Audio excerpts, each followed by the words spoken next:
You're listening to the Inverted Creative Podcast. I'm Allison. I'm Brian. And I'm Jen.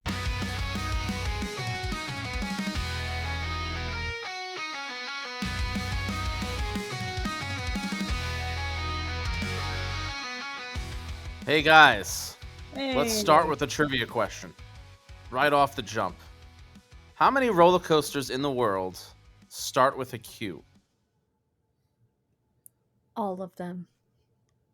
All of them. That is correct, Jen. They all I was start with kind a of Q. hoping Ethan would start trying to list them because I didn't tell him you would put that in our group chat. My dumbest joke of all time, but it's funny. On that note, hi everybody. Hello. We're back. We're back. With What a was super our fun I don't even remember what our last episode was. Coaster Madness, how dare you? That's right. That's right. And Jen was there for that. That's right. I was there for that. That was pre my Achilles surgery. I have now had that surgery. Doing okay. Yay. It's been boring as hell. I have literally not been outside other than getting in and out of cars in a month. All things considering, though, I think it went well.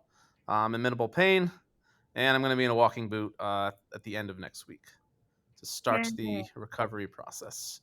Yes, heal quickly before theme park season. Here's hoping.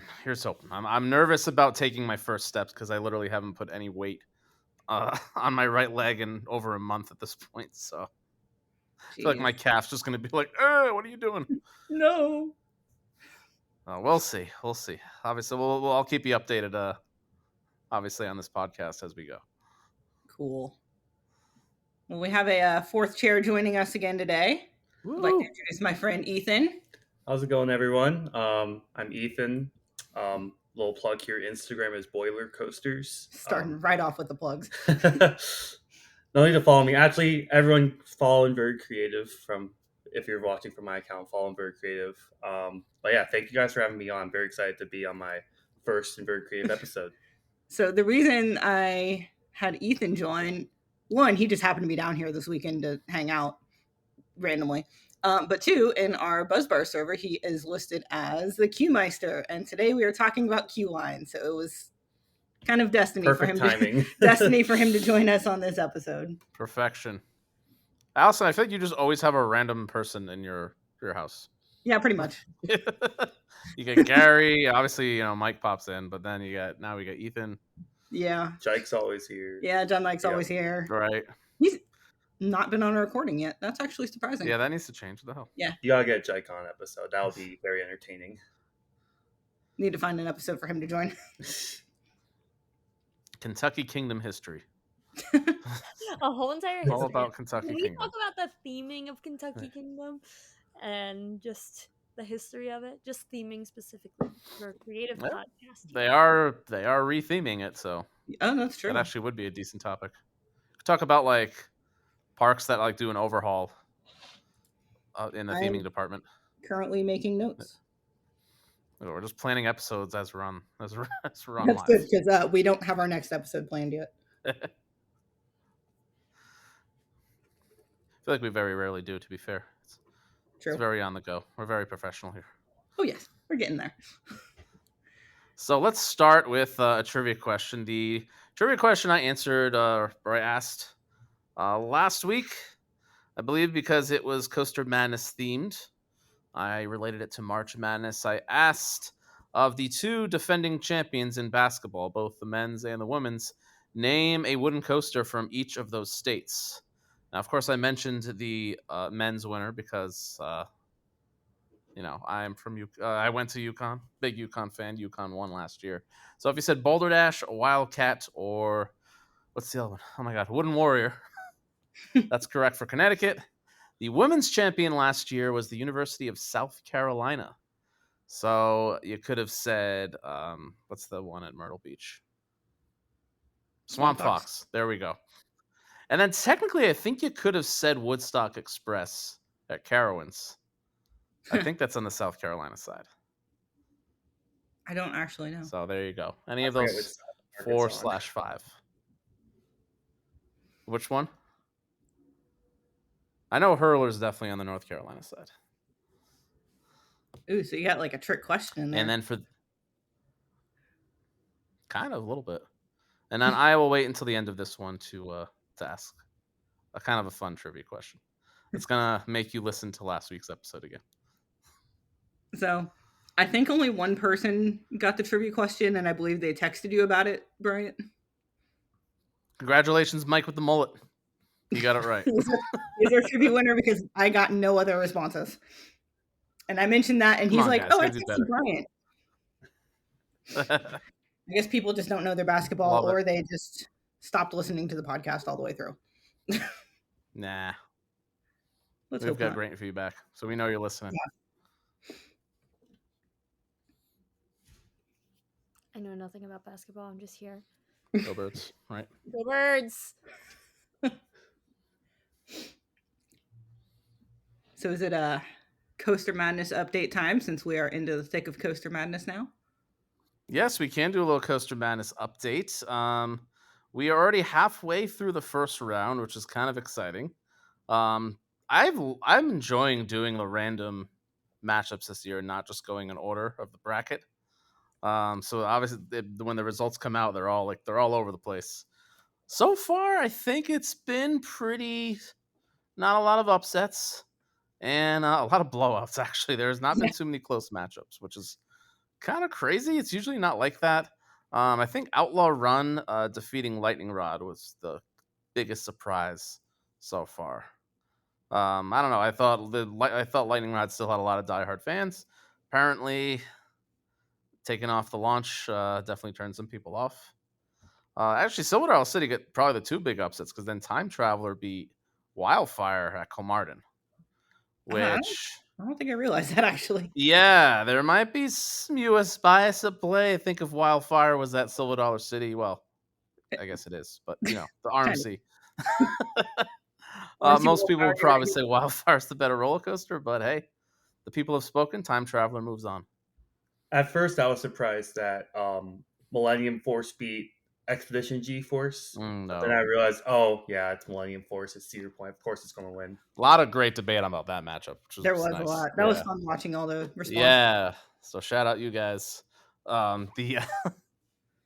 Expedition G Force definitely got more votes than I thought, though. So there's definitely people coming down on Millennium Force a little bit. I think its second round matchup will be with Maverick if Maverick wins. Oh boy. Yeah, so I love putting the Cedar Point people up against each other, so that should be fun. Yeah. I'm gonna really be judging people if it doesn't go a specific way. Really hard. Yeah, but you like Millennium Force a little more than some, right? I do like it. I like it a lot. I don't think it's really fair to compare it to a B&M Hyper because it's so different, but that's how I feel. Or, well, I guess Giga. But that's how I feel about the Hypers too. Like, I feel like it's just not really fair to compare Intamin and B&M for those models because they're so drastically different. But I like the Intamin versions of those. So. Okay. Yeah, no, I would definitely agree about hard to compare those two. Yeah. So, is that the update, guys? Is that it?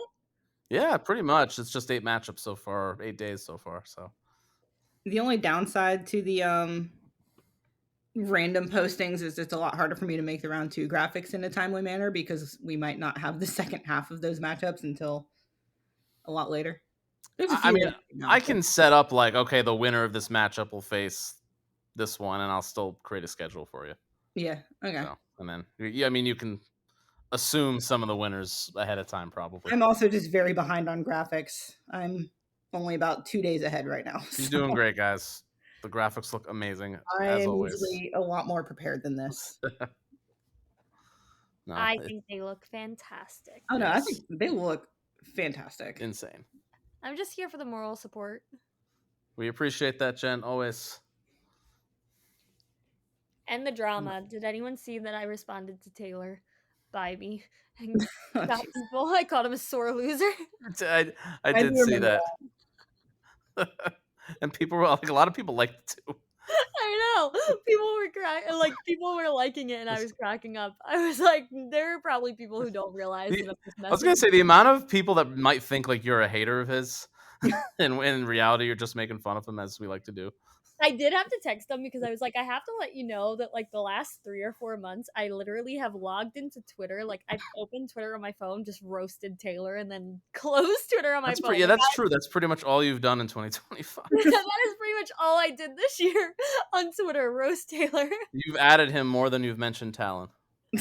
Yeah, literally. I just show up and I roast Taylor and I leave. God. Wait, what was your bet, Ethan, for how long until Talon is mentioned on the podcast? Oh God. It was like 10 minutes. I was expecting Jen to be the one to say it first. Yeah, I did not say it, guys. Thank you very much. To be fair, I think I've maybe mentioned it more frequently than Jen has, Honestly.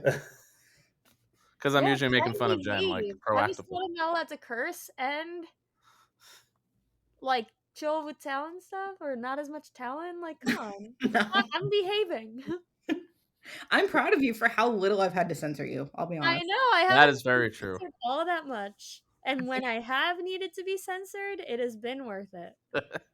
I think it's only been twice. And Yeah, and I'm pretty sure it was in response to the first censor. Wasn't it like I needed a censor and I was like, oh, and said another one? Sounds you're like, about Matt, right. like, just get a censor beep ready. Yeah. Oh my It's God. fine. Everything's fine. All right. Well, so last episode, Jen and I mentioned that we were going to be going to Sesame Place to ride Oscar's Wacky Taxi. We did not go to Sesame Place because it's confirmed closed still. Yeah, we got the update that it is still in its maintenance for the off season. So obviously Allison and Mike were not going to drive all the way to Sesame Place. And I was not gonna go to Sesame Place. So yeah, that was kind of disappointing because I still have not been on a coaster this year. Oh no. I've been on a coaster with a torn Achilles before, and you haven't even been on a roller coaster. Holy Okay, crap! to be fair, we talked about maybe going to Over Georgia next weekend. Next weekend? Yeah, that's next Is weekend. that when Georgia Gold Surf is Rusher. opening, Yeah, or Rush. whatever it's called now? Georgia Gold Surfer. Rush. Sure. Yeah. I don't know if that's going to happen, but if it does not, then my first coaster this year will be a Scene 75 credit that I already have. Wait, which one? The one in Columbus? Dayton. Oh, boo! Because Jen and I rode the other one. Yeah, we read the other one. The one Dane's better though. Yeah, that one's the extended layout. Ooh, That was my only one of those that I've ever ridden. that's true. It was your first SPF. I mean, I've only been on Only one. 3 at this point, so I have been on a lot more than that. I think think I if did it's 4 in one weekend. if you take away your SBF visas, I probably have more credits than you. What are you at right now again? 533. Okay, I've not been on that many. It would make it closer. Make it closer. Yeah. Okay, I have another big trip coming up in like a month.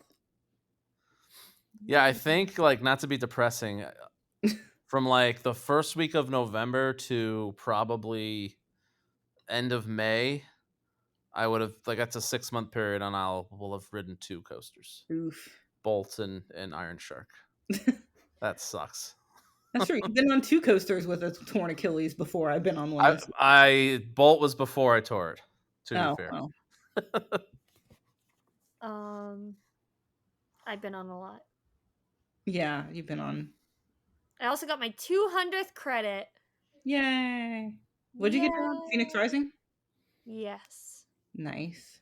The onboard audio was not working. Big shock for a brand new B&M. How was it? Was it rattly? I don't think we ever got your thoughts on it. Oh my god, it was so rattly. Like, was it really? Yes. Like, what? How? It's brand new. Same track. Like, what is going on with B&M? B&M, like, what? Sorry. I'm done. But it's so sad to me because I grew up at Great Adventure and, like, I mean, until recently, 90% of what's at Great Adventure is, like, fairly good B&Ms. I don't know. I had a lot of different models. I love B&M. And Orion and Candemonium were like the last smooth B&Ms. I mean, Pipeline's pretty smooth. There's definitely a little bit of a rattle towards the back of the train, but Yeah, but I don't think it's nearly as bad as the ones that came after it. I don't know Yeah. what the issue is. Penguin Trek is bad. Yeah, so Phoenix Rising is really similar. Like, I'm literally sitting there and I'm like, why is it Just why? rattling? Like, I don't get it. It's brand new.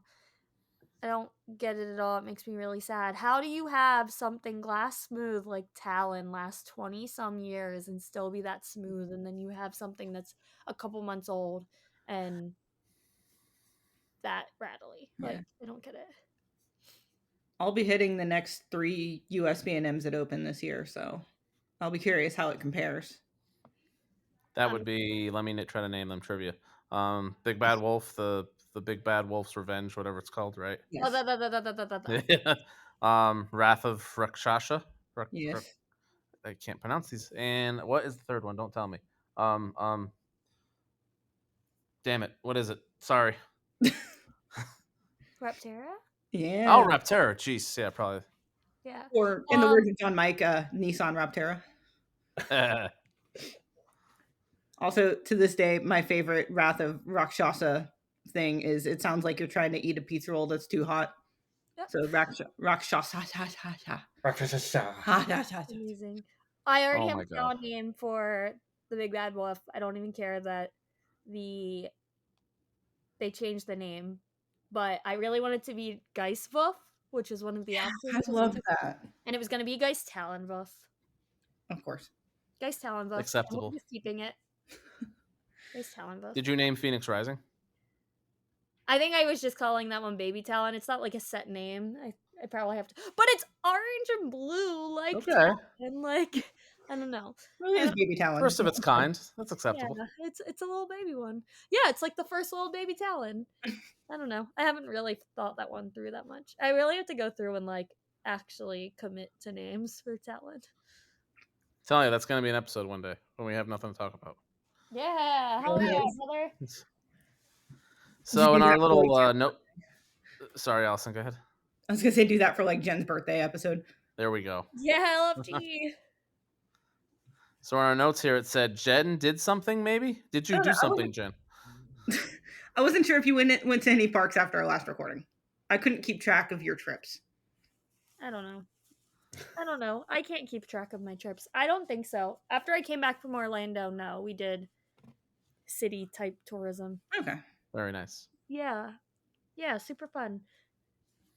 But no coasters. I think my last coaster, I don't know, was something at Disney. You're doing better Jelly. than me. What? You're doing better than me. Yeah. I had plans to probably go to Orlando either end of March or sometime in April, but rip. Quite literally rip. I Rip- do though. Rip my tendon. I know I'm jumping into the topic a little early, but it has to do with my trip. I was on the biggest rampage the whole time I was in Disney about how stupid the virtual queue is for Guardians of the Galaxy, and virtual queue is now gone, and I am so excited. I'm so excited. Do you know how stupid that virtual queue is? There were multiple times where I waited all day for a virtual queue and then still waited over an hour to get on that ride. Yep. If you are putting me in a virtual queue, I better be walking on that. 20 minutes at most, and even that is too long.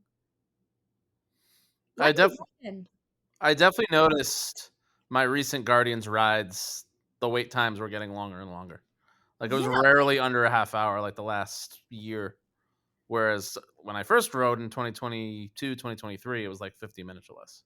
Yeah, like that makes sense for a virtual queue. But do not make me wait all day for a virtual queue slot to be called. You're limiting me to one ride on a day. And I wait all day in a virtual queue. And then you call me and you make me wait an hour. That's insane. That is insane. All right. Well, thankfully, we don't need to make that rant anymore. I know. I don't. Now we just have to talk about the positives of queue. That's not entirely true. No, we're talking some negatives virtual too. queue when they're done right. But Guardians of the Galaxy was not done correctly. I have not experienced it yet, so cannot relate. You won't anymore because it's Yeah, gone. it's true. Good. Now you can ride it more than once in a day, though. Guess what? It averages right now. It averages like a 60-minute wait. The same thing that I waited in a virtual queue for it, and you can ride it 6 times if you want to. If that's all you want to do with your day at Epcot, you can do that. That is not all I want to do with my day. That's all I want to do with my day at Epcot. Maybe bounce between the countries, go back and forth. I was gonna say I would like to drink. Yeah, line beers every time. Let's go. You still haven't been on Guardians, right, Allison? No, That's It's crazy. I haven't incredible. even been on Slinky Dog. Oh, Disney- that's fine. I've been on Disney Slinky Dog like hater. twice when it first opened. It has been a while since I've been to Disney proper.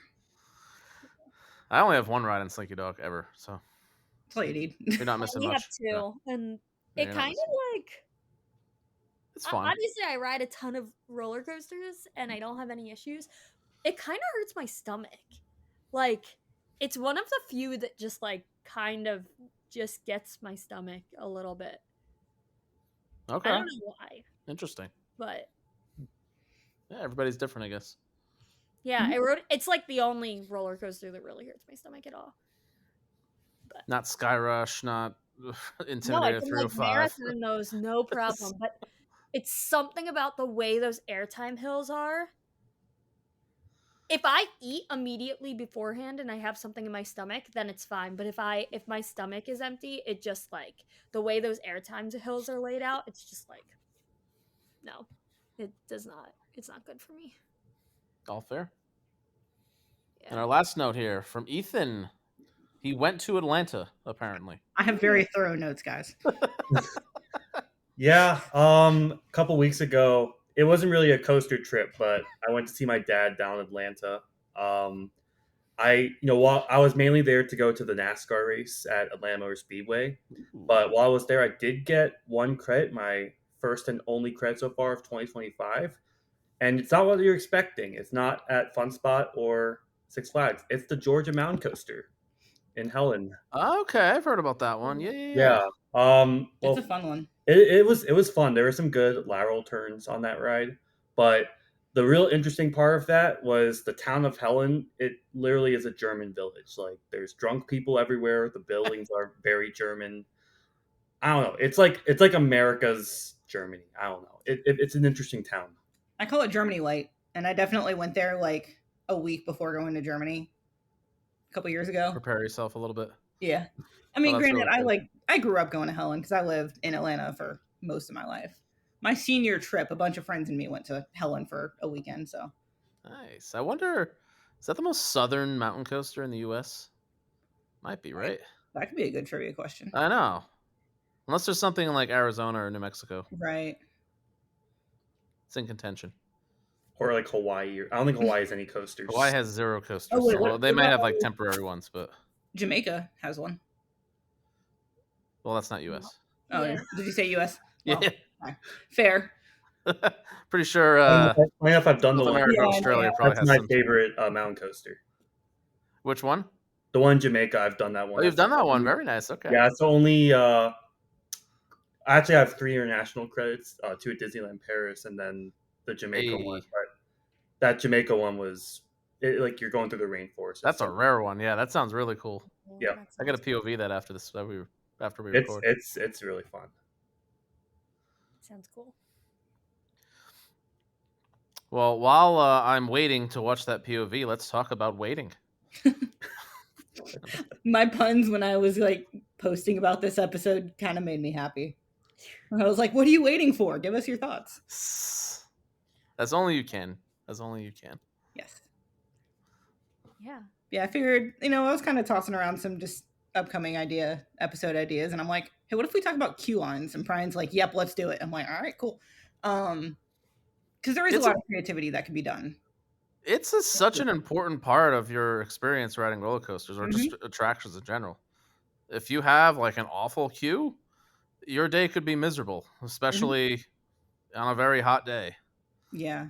Yeah, But there's if so it- many things that go into it. Like you have to think of so many accommodations, so many different like theming elements. Exactly what you said. Like if you're in the heat of a queue all day, that can ruin your day. So thinking into ways to improve that, it really is a creative game. And even thinking about like logistics of like, here's the standby line, like the regular standby line, and how's that going to weave through everything? What's it going to go through? Here's a single rider line. Here's a fast pass line. All of them got to work together, still tell stories in some cases.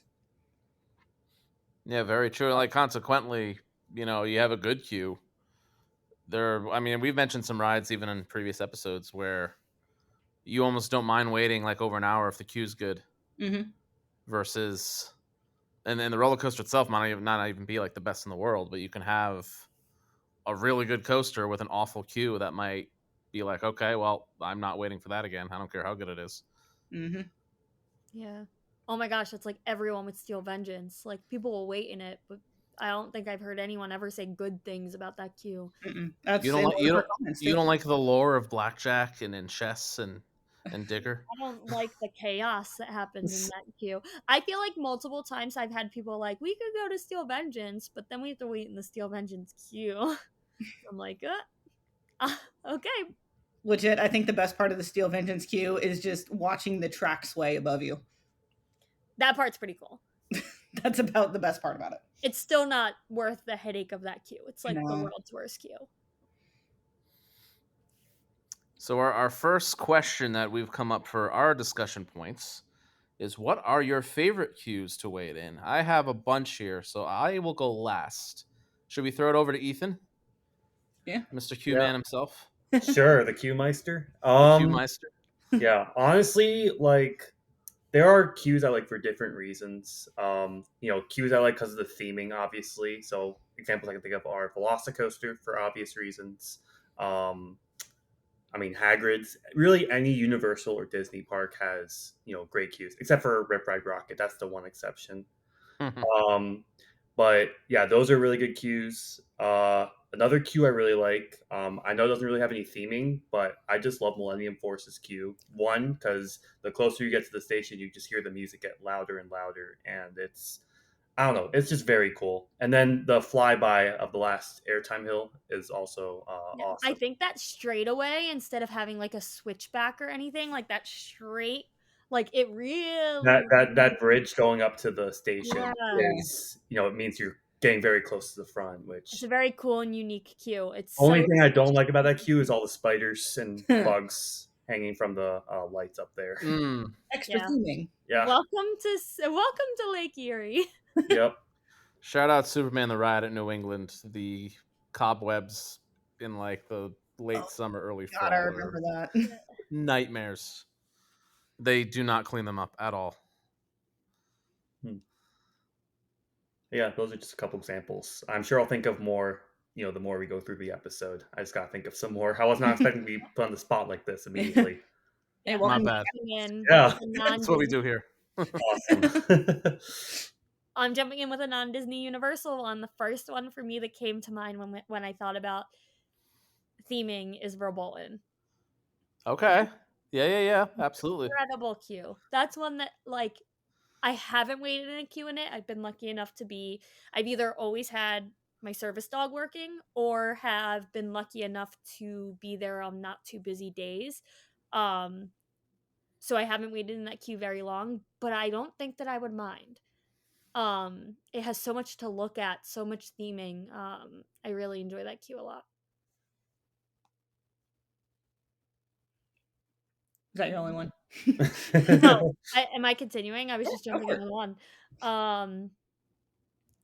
Let's see what other ones. Big Thunder Mountain's one I really enjoy. Theming wise, Big Thunder Mountain's one I really enjoy, but it brings up to me one of the biggest downfalls to a queue and downsides to a queue is the space between them. Switchbacks are very close. It's very claustrophobic.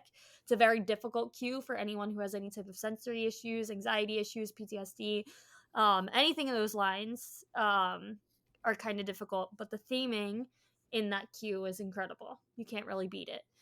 I don't know what other ones. I mean, don't I know. got a bunch of Disney and Universal things Yeah, I ready don't to want to be go. like the only one Yeah. talking about. Like, I feel like we're all gonna bring up some of the same cues. I actually So did not bring up Big Thunder Mountain, but it is. I like the. I mean, obviously, you get the whole ride in front of you through that whole house. Plus, the soundtrack is amazing. Oh, and I love I'm at just so night. nostalgic. Yeah.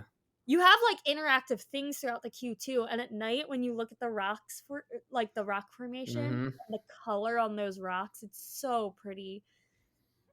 I love that queue. And it always moves fast. You are Yeah, very rarely like stationary for too long, which is great. yeah, the queue is wild. Is this only talking about roller coaster queues, or could also No. include like other rides? Yeah. Oh no, I got some dark It's 'Cause rides. just I have a good one for that. Haunted Mansion. Oh yeah. I love the Haunted Mansion pre-show with the elevator and the hanging pictures. I don't know, just something about that pre-show and queue gets me every time. It's one of the best. That I mean, biased because I'm a Disney fan. That might be like the most iconic pre-show in I have a friend from amusement park theme park history. I have a friend from So, college who memorizes the entire script from that pre-show. It's like her favorite ride. I'm I sure a could lot of people do. I could Yeah. probably get 80-90% of it. Yeah. Yep. Welcome, foolish mortals. Yeah, come on. All right, So Allison, you're up. yeah, I'm sitting here Yeah. like writing ones down because I was not prepared. Um Shout out to European parks because like Thank you, because I would. Yeah, you're our European the source few that I outside of listed Germany. the few that I've listed on here, most of them are European. yeah. For various reasons, but so first up, Terran and Fly at Fantasyland. Just I will always mention Terran and Fantasyland. I'm I just covered my ears. Yeah, I feel like I didn't get to experience Fly, Yeah. unfortunately, but Terran's up there. Terran, you're surrounded by the truck. We'll just say that. And Yeah. it's great. Lost Gravity. I know none of y'all have been on that, but that's a really funky queue, like going through weird things. There's like big mirrored rooms that you go through, and I have some fun Ooh. selfies. Maybe that'll be episode art. I don't know yet. Haven't figured out episode art. Brian, I think you have this one on your list, but Carnan is Carnan is phenomenal. They're Phenomenal. so One of good. the best queues I've ever been in. The story that it tells, all the different rooms that you go in, Yeah. like the animations like on the walls, it's unbelievable. Yeah. It really gets you in, like it makes you more nervous for the ride, which not many queues do that. Yeah. There's so much to that queue. I was on my last day of a very long trip in that queue, and I definitely fell asleep at one point while waiting in line, but that's beside the point. It was not because of the actual queue, but that's one of my memories of that line. This is a slight spoiler, so skip ahead 15 seconds. I'm about to say a spoiler for Carnan. The fact there's that like randomizer room Yeah. and you don't know which row you're gonna get is awesome. And the way they do it is really cool. Yes. Yeah. It's such a good effect. Cool gimmick that no other coaster really does. No. That whole entire queue is just like it does an amazing job at making it just instills fear in your entire body. Like I haven't been scared for a coaster in a very long time, and that Oh, yeah. It's like it's like we mentioned this. I forgot what the topic was, but like you want to escape the real world when you're at an amusement park, but then the queue can make you like do it a secondary escape where you're just in a completely different zone now. Like you're fully invested in that theme. And sometimes you're like, oh, I'm about to ride a roller coaster, like with all this like evil around. Yeah. It's terrifying. That just made me think of another one. Still on the Europe list. Voltron. I was gonna say, how can you mention don't- Voltron? Like Voltron's queue is insane. If you want to hear our thoughts about the Voltron queue, go back and listen to the European recap episode that Bryant has not heard yet. Yeah. And then it's not really a spoiler, but Blue Fire queue has a launch right next to it, and that's just fantastic to watch that. I actually have not been in that queue yet. I got the quicker virtual queues every single time. Oh, yeah. I didn't even know that. What the heck, Allison? I mean, it's not a surprise, but Yeah. it's just cool. And then my last European coaster is the hashtag Like Me coaster at Plopsaland. It's some kids coaster, but like you go through like a school. It's like a school theme or something, and there's just like random EDM music playing, and there's videos of a bunch of us just dancing through the queue. It made me smile. But I'm very excited to get more European queues. While we're talking about European queues, also Euromir. Oh yeah. Okay.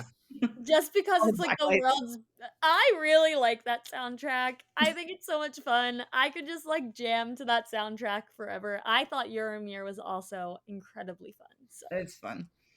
Um, You're making me excited. obviously Velocicoaster. I'm sure we will talk more about Velocicoaster. It's just perfection. Amazing. Seven Dwarfs Mine Train. Just how there's like a bunch of interactive elements with all the jewels and things like that. Things to keep you entertained are huge. I hate Seven Dwarfs Mine Train's queue. Really? I hate waiting that long for that short of a Okay, ride. well, yeah, that too. yeah. But I do appreciate the effort with the little game there, but just something to keep the kiddos up yeah. and, adults. And then the last one I have is Hagrid's / Dueling Dragons, but going Yes. through the castle, Yeah. going through the castle ruins or whatever. It's just there's some really cool visuals there. That Eric has a good point that we're going to bring up later, where I want to mention Hagrid's, involving cues where you don't know where the end of the line is. Yeah. That's a Hagrid's. good point. I had something kind of regarding that as well. I'll mention later on. Yeah, when we get there, because I think it's a good discussion point for sure, and I think there's pros and cons to it for that. I definitely want to mention. Yeah. The interactive queue area made me think about have any of you guys been at the Walt Disney World Dumbo ride? Yeah. Oh my gosh, that's That such a good queue point. is one of my favorite queues. So keep in mind, any of our listeners, that this is like, if you're not familiar with the Dumbo ride, like it is a children's ride. Like this is intended for young kids. But they There's give two of you them. a buzzer for like you get in line and you wait in part of the line, and then they give you a buzzer and allow your children to play in a playground for the majority of your queue time. It's Which really is like the coolest queue idea ever for a kids ride. it's That's brilliant. probably one of my favorite. Jen, you're 28, right? Yeah. I'm pretty sure the last time I rode Dumbo, you weren't born yet. I think I was like 5 or 6. I don't think I've been on Dumbo since. Oh my god, you should. It's really fun. I actually never rode Dumbo until I went to Disney with a 2.5-year-old, and I rode it with him. Which made sense. I rode it with a kid. But the queue line alone is just, it's such a smart idea. It's so cool. And it is a cute little ride there. Yeah, I haven't even been on like the when it moved. The last Dumbo was when it was right behind the castle. Yeah. Now it's like double capacity Yeah, and it has the cool queue and stuff. And then also same idea, but the Many Adventures of Winnie the Pooh has a play area in there as well. It's such a good idea for children's rides to give the kids something to do instead of having them sit in a queue. absolutely. Yeah. It's like Ooh, a virtual line, but in the best way. Yeah, exactly. another queue I just thought of that I really enjoyed. One, it was a like a 2 hour line, so it was atrocious. But like, waiting in that queue, there was just so much to look at. I'm talking about Manta at SeaWorld Orlando. Ooh, Basically, yeah. you That go was to on the my list. aquarium. That's a Mhm. really good queue. If it wasn't an aquarium and it was just switchbacks, I probably would not have waited in that line. But the fact that we just got to see a bunch of manta rays and sharks in the Yeah. queue, it made it like extra special. Yeah, that is a beautiful queue. The Manta's fantastic. I just thought of, I'm back on Dark Ride. I'm back at Disney, of course. Have you guys done the Little Mermaid ride? I think Ooh, yes. I don't remember That too well. queue, It is a it is a good queue. incredible. It is unlike, that might actually be my favorite queue ever. Okay. Just because the theming and the theming is, I think, is unmatched. You're getting scenes right out of The Little Mermaid. You feel like you're actually entering into that story. They do an incredible job.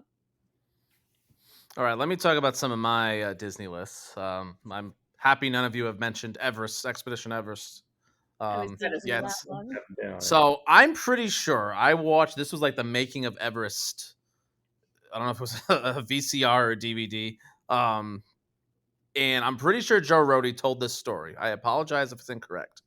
When they were in Nepal, researching the theme of the ride, He said he walked into this store and he said, "I'll take it."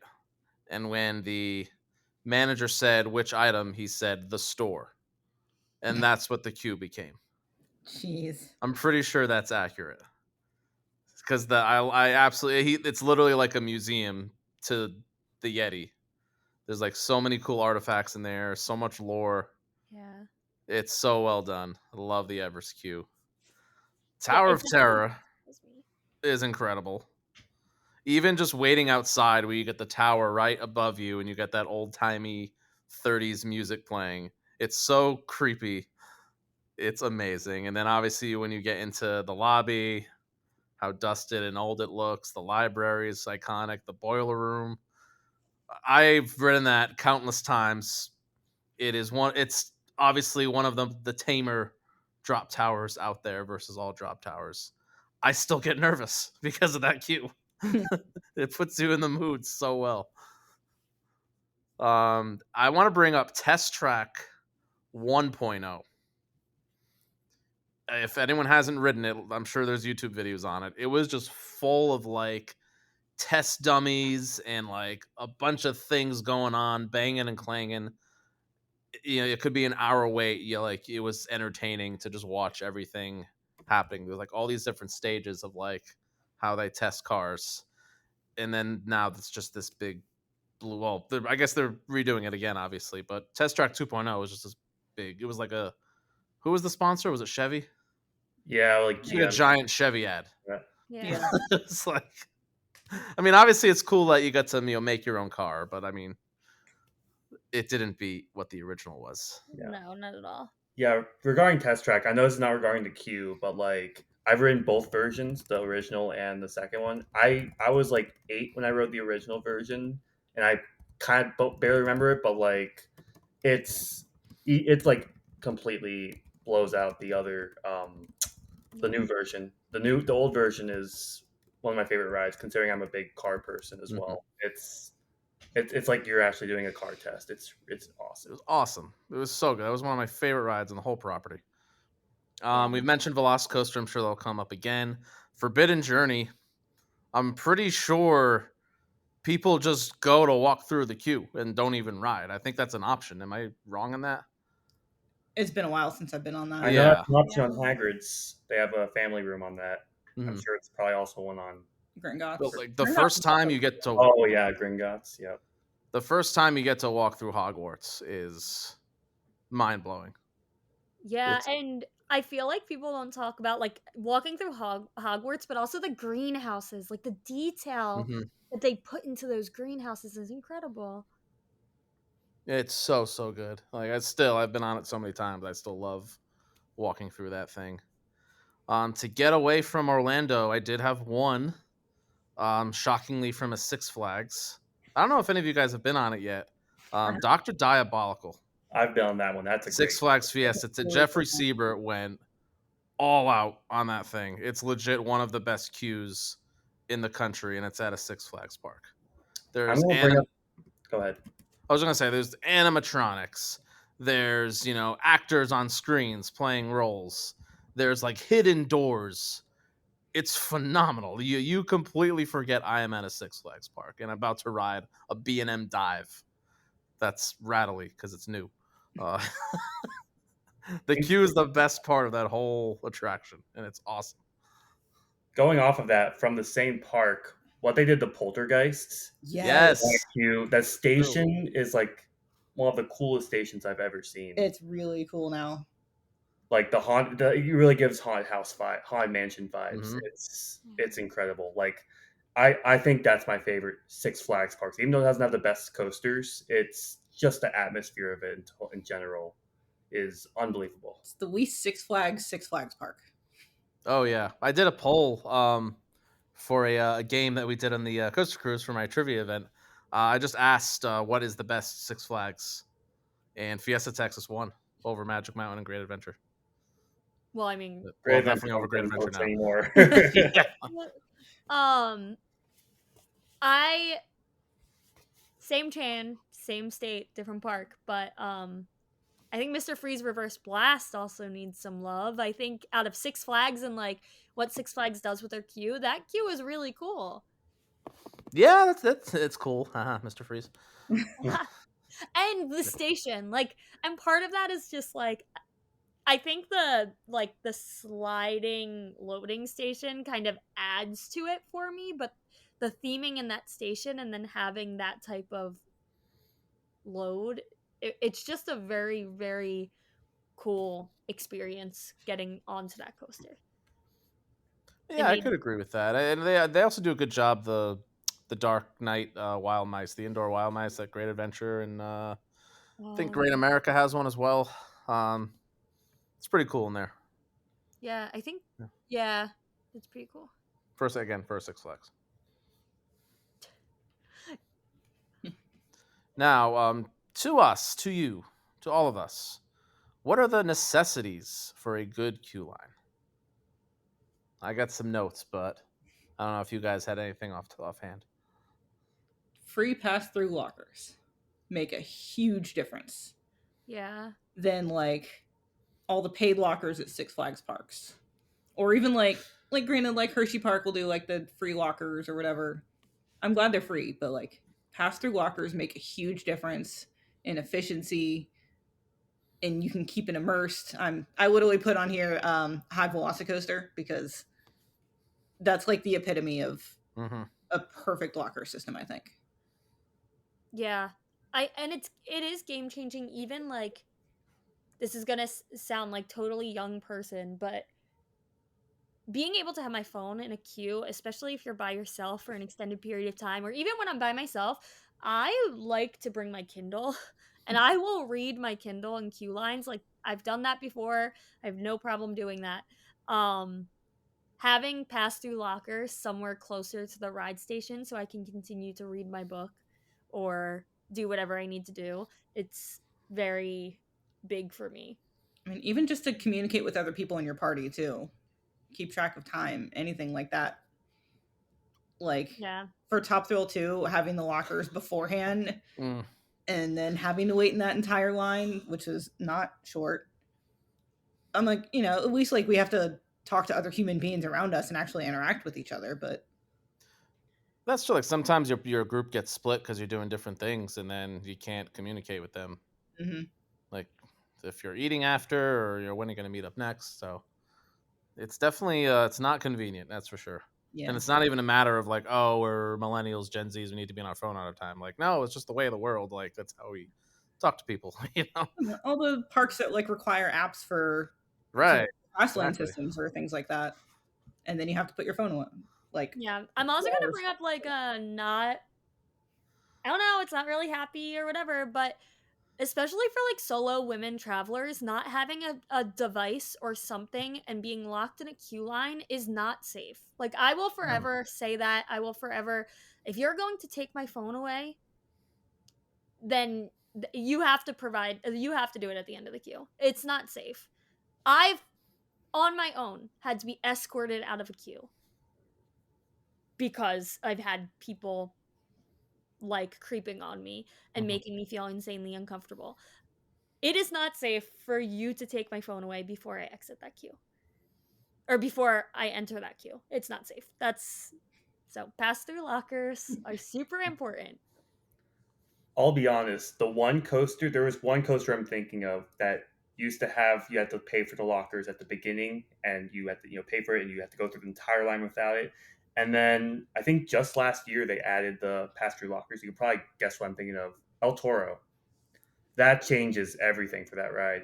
They added pass-through lockers? I didn't actually know that. Oh, right, okay. right before you go up the stairs to the station. Yeah. And it literally changes everything about it. It's like King's of Ka has, had not there anymore. Rip. I was having surgery the morning it collapsed. So I sent a text to our other group chat and Megan like, hey, if I don't make it, I'm riding King of Ka tomorrow in heaven. It'd be cool to have the same death day. Listen, that was my first surgery. It was definitely terrifying. Like Yeah. when they're attaching all this crap to your body, and they're like, "All right, we're gonna put this nerve blocker. You're not gonna feel your leg for 24 hours." I'm like, "Oh my god." But anyway, tangent. Yeah. Us tangent? No. Another note that I put on there: employees playing the part, like keeping that theme going, because it's like I think of like when you were talking about Tower of Terror. I think that's when I wrote that note down of how those employees, cast members, whatever they're called, continue that story through the entire line when you interact with them. Yeah, I don't know how none of us mentioned this, but Rise of the Resistance is a perfect example of Yeah. Yep. Yep. if you have cast members that are really happy to be there and really dedicated to their role, the first time that I wrote that, I was like terrified. Like I had fear through my whole entire body because of the way that they were treating me. Like I loved it. Um You know so why I yeah, didn't think of Rise is because I don't really like think it's a great cue before like the experience starts. I forget like the experience is still technically the cue because that's yeah, how good that whole like setup is. it Yeah. So feels like it's part of the ride. right, like as soon as like Ray pops up, I'm like, okay, the ride is starting now. Yeah. Still technically that's part of the queue. You have the Right, whole separate queue right. section. Um so that's still technically part of the queue, It's true. and they do an incredible job with that. But exactly what Allison is saying, the cast members really truly make or break that experience. Yeah, like I think it was like Haunted Mansion or something like that, where they're just like exceptionally creepy. Um, and I feel like I remember having one like watch me walk into the queue and just like lock eyes on me and like start following me for a little bit. And it just added to the vibe of Haunted Mansion. It was great. Yeah, I had the Haunted Mansion people when I was in high school. It was my first trip to Disney, like outside of being very little. And I was terrified of Haunted Mansion because I was like, I don't like when things jump out at me and like potentially touch me. And like, I get really nervous. And I was like freaking out to my friends. And one of them did the exact same thing, but he followed me for like 30 feet. And I was just like, in my mind, I was like, I feel like someone's following me, but I think it's just because of the ride. And finally, I turned around and I think I jumped 20 feet. Like he was just like up against me. It was terrifying. But he made the experience. Like I think about that queue time. I don't remember anything about waiting that long. I think we waited like an hour.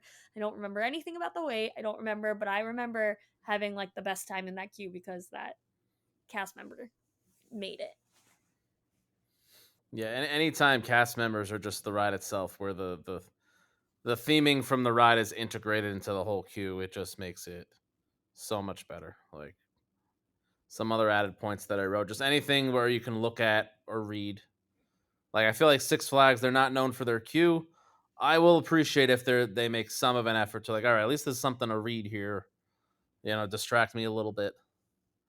Obviously, we've talked a little bit about anything that's interactive. Another cue that I have not brought up yet is Soren has this like trivia game that you can play on your phone. It's like all these geography facts, which for obviously me, and geography is one of my favorite like trivia subjects. I'm all about. And you like play with everybody in line. They keep your stats from like past people waiting in line. Really really cool thing that Soren does. Yeah, Soaring actually, someone correct me if I'm making this up. Maybe my memory is just bad, but Soaring used to have this game that was kind of like, I can't remember exactly how you played it, but you had to like be in front of the screen completely, and you could Yeah, have multiple people, and you hit the ball. yeah, you have to like throw your arms up, right? Yeah, it Yeah, no, was you're not making so that up. fun. Yeah. That was what they had, I think, before the trivia. Hey, Yeah, well because when I was there in high school, I remember it was like barely working. So I'm sure that the trivia works well better, like way better. But I remember it being like so much fun. yeah. And yeah, anything where, and this is going to go up to Eric's point again, kind of, where the environment is changing. You can go into different rooms, and it's not just the same old switchback for an hour. Always appreciate that. And then anything with a soundtrack. Like Yeah. we've brought up Time Traveler before. They have this whole like 10, 15 song soundtrack of just like this whole like, bluegrassy covers of these songs that are like everybody knows. Yeah. We Big Thunder Mountain, as I already brought up. Anything with music, I'm sure some of the European parks. Euromir. You're Yeah. Millennium Force. Yeah. Yeah. Even though it's Yep. only by a station, but that soundtrack, It counts. it's awesome. Yeah, it doesn't have to be like pop music or like music like that. It could be any music. Like, Actually, Absolutely. a point off of that, I don't know if you guys know this, but back like 10, 15 years ago, Cedar Point used to have a DJ role. So in the middle of the queue line, I remember they would that. there would be like a DJ standing there and they would play music on. I think it was like Raptor and Millennium Force definitely Millennium. had it. Yeah, I know Raptor had because I used to work at Raptor, if you didn't know, for a season, and one of my fellow operators, he worked there 10 years before, and he said that Raptor used to have a DJ in the middle of the line, and I was like, oh, that would have been fun. I just hope they didn't ask for music requests, because they would just ask for like the most meme stuff. Like they would ask for Baby Shark for the memes. I don't know, but yeah. that sounds like it would be fun though. Yeah. I think for me, we covered most of the things that I really find important in a line. But then, of course, there's the negatives. Hmm. What is the cues that you dread standing in, and why? Like that was a very teacher question. Like, I was about to say, that sounds explain like your very- reasoning. That sounds very like philosophical. Why you don't like it? I feel like I've talked a decent amount about this, but the three that come to mind immediately, I've already talked about Big Thunder Mountain, Jungle Cruise. Jungle Cruise, their switchbacks are the world's worst switchbacks in the world. They're very tight. People are touching you from every direction. You're right on the water. They're awful. And Matterhorn at Disneyland. Like, Matterhorn is probably my number one worst queue. Like, it is the worst queue in the world. And I stand by that. Huh, you stand by it? I stand by. I mean, slight rant for me. I mean, pretty much 90% of all Six Flags Cedar Fair queues are awful. They're just boring as hell. Switchbacks, which is fine. Here's my rant. If you're not going to spend money to theme it up, or have something to look at, there is no excuse to not have shade on your switchbacks, on your queues. Absolutely none. You can literally like affect people medically because you don't have shade in your queue. Yeah. And then consequently, if you're not going to have shade, at least have bubbler. I call it bubblers. I'm from New England. Water fountains in line, or vending machine of some sort. Sometimes you do, and then it doesn't work. Yeah. You got to be better in that department. This also brings me back to Slinky Dog, because even the best of parks sometimes get this wrong. Disney World has no shade at Slinky Dog Dash, so much that they had to put up little temporary umbrellas that really don't give you any shade, but that was like their temporary solution for it. But that queue, that's actually a lot of the reason that I don't ride it. Like, it hurts my stomach, and there's no shade in the queue. There's not a chance I'm getting in that line. None. I mean, there's rarely, I don't care where you are in the U.S. at least, like there's rarely a day it's not 75 or higher when parks are open. Because when it starts cooling off in the fall, then the parks are really only open at night anyway. Yeah. So like it's gonna be hot 90% of the days in parks in the U.S. Like, have shade. Yeah. Shade your queues. Yep. In terms of shade, I think of I guess it's now the very short-lived Kid Flash at Over Georgia. It's like a big, like, round, I don't know, giant circle queue. I don't even know. It was very confusing looking. I thankfully did not have to wait much in it. Absolutely zero shade in the Georgia sun. No, with kids especially. Like, not a good time. And then also for Over Georgia, I have on here Batman the Ride. In the heyday of it, there's a giant queue house. I pulled up a picture of it on my phone, and I literally might make this the episode art for it. Giant queue building that's just like sweltering hot, and I've waited through the entire thing of it, of switchbacks, in my early Thursday days, and it is just awful. Like, I don't know if you've seen that, Ethan, but like I have. I went on that. Oh my god, it's so bad. I rode that. Good thing I didn't have to wait for that entire switchback queue. But when I went to Over Georgia, that was on one train ops, so you Oof. can imagine, and it was like a pretty warm day for April standards, so it was pretty atrocious waiting in that line. And even like the rest of that line, like going through the like sewage system, whatever, it just radiates heat, and it's not fun.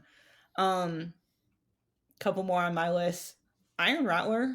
My first time riding that, we like got lost going up the switchbacks. They're like super narrow. Like I felt like they were touching my shoulders, and it was very awkward. I think I took a picture of it, but that one just I was not a fan, which is quite the difference from Doctor Diabolical and Poltergeist. Right.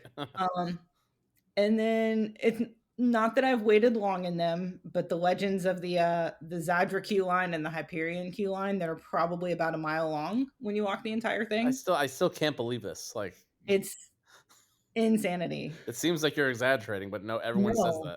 that. I think I'm sure people have mapped it out to see exactly how long it is, but I know for Zadra, like when that magic gate was not open and people like ran around to ride it again, you have to go through that entire queue line.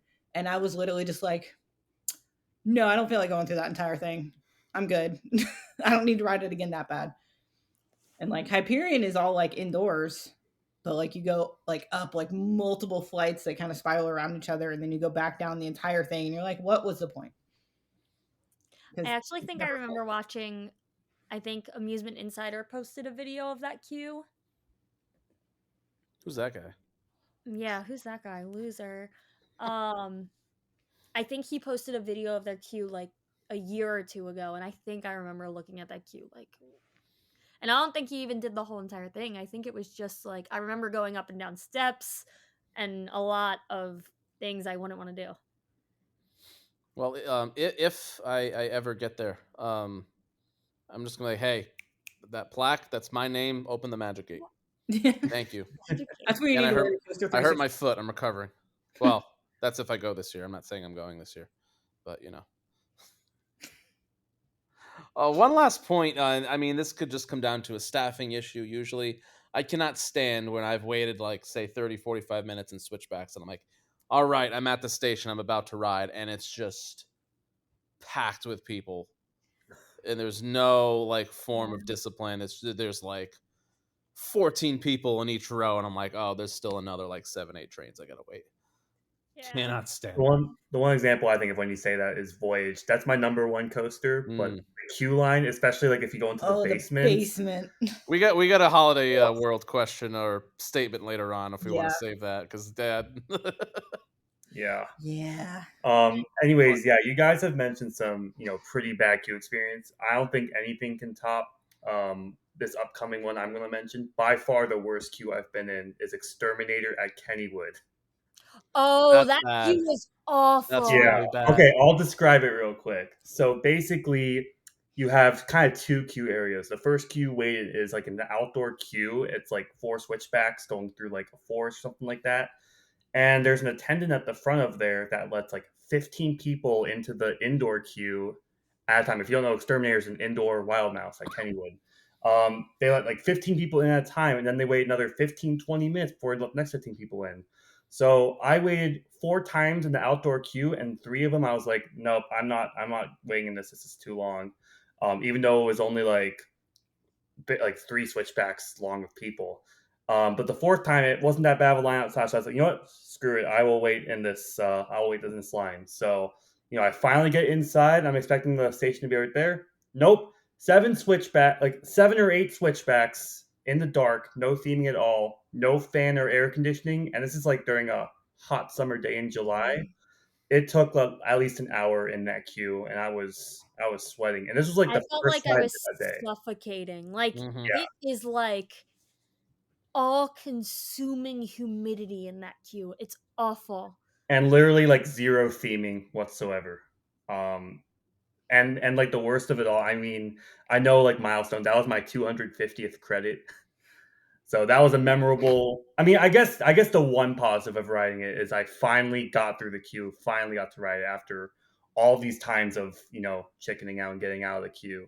So yeah, Thankfully, the ride itself is always good. it But was solid. I rode it yeah, alone, so I was getting thrown around all yeah. those turns.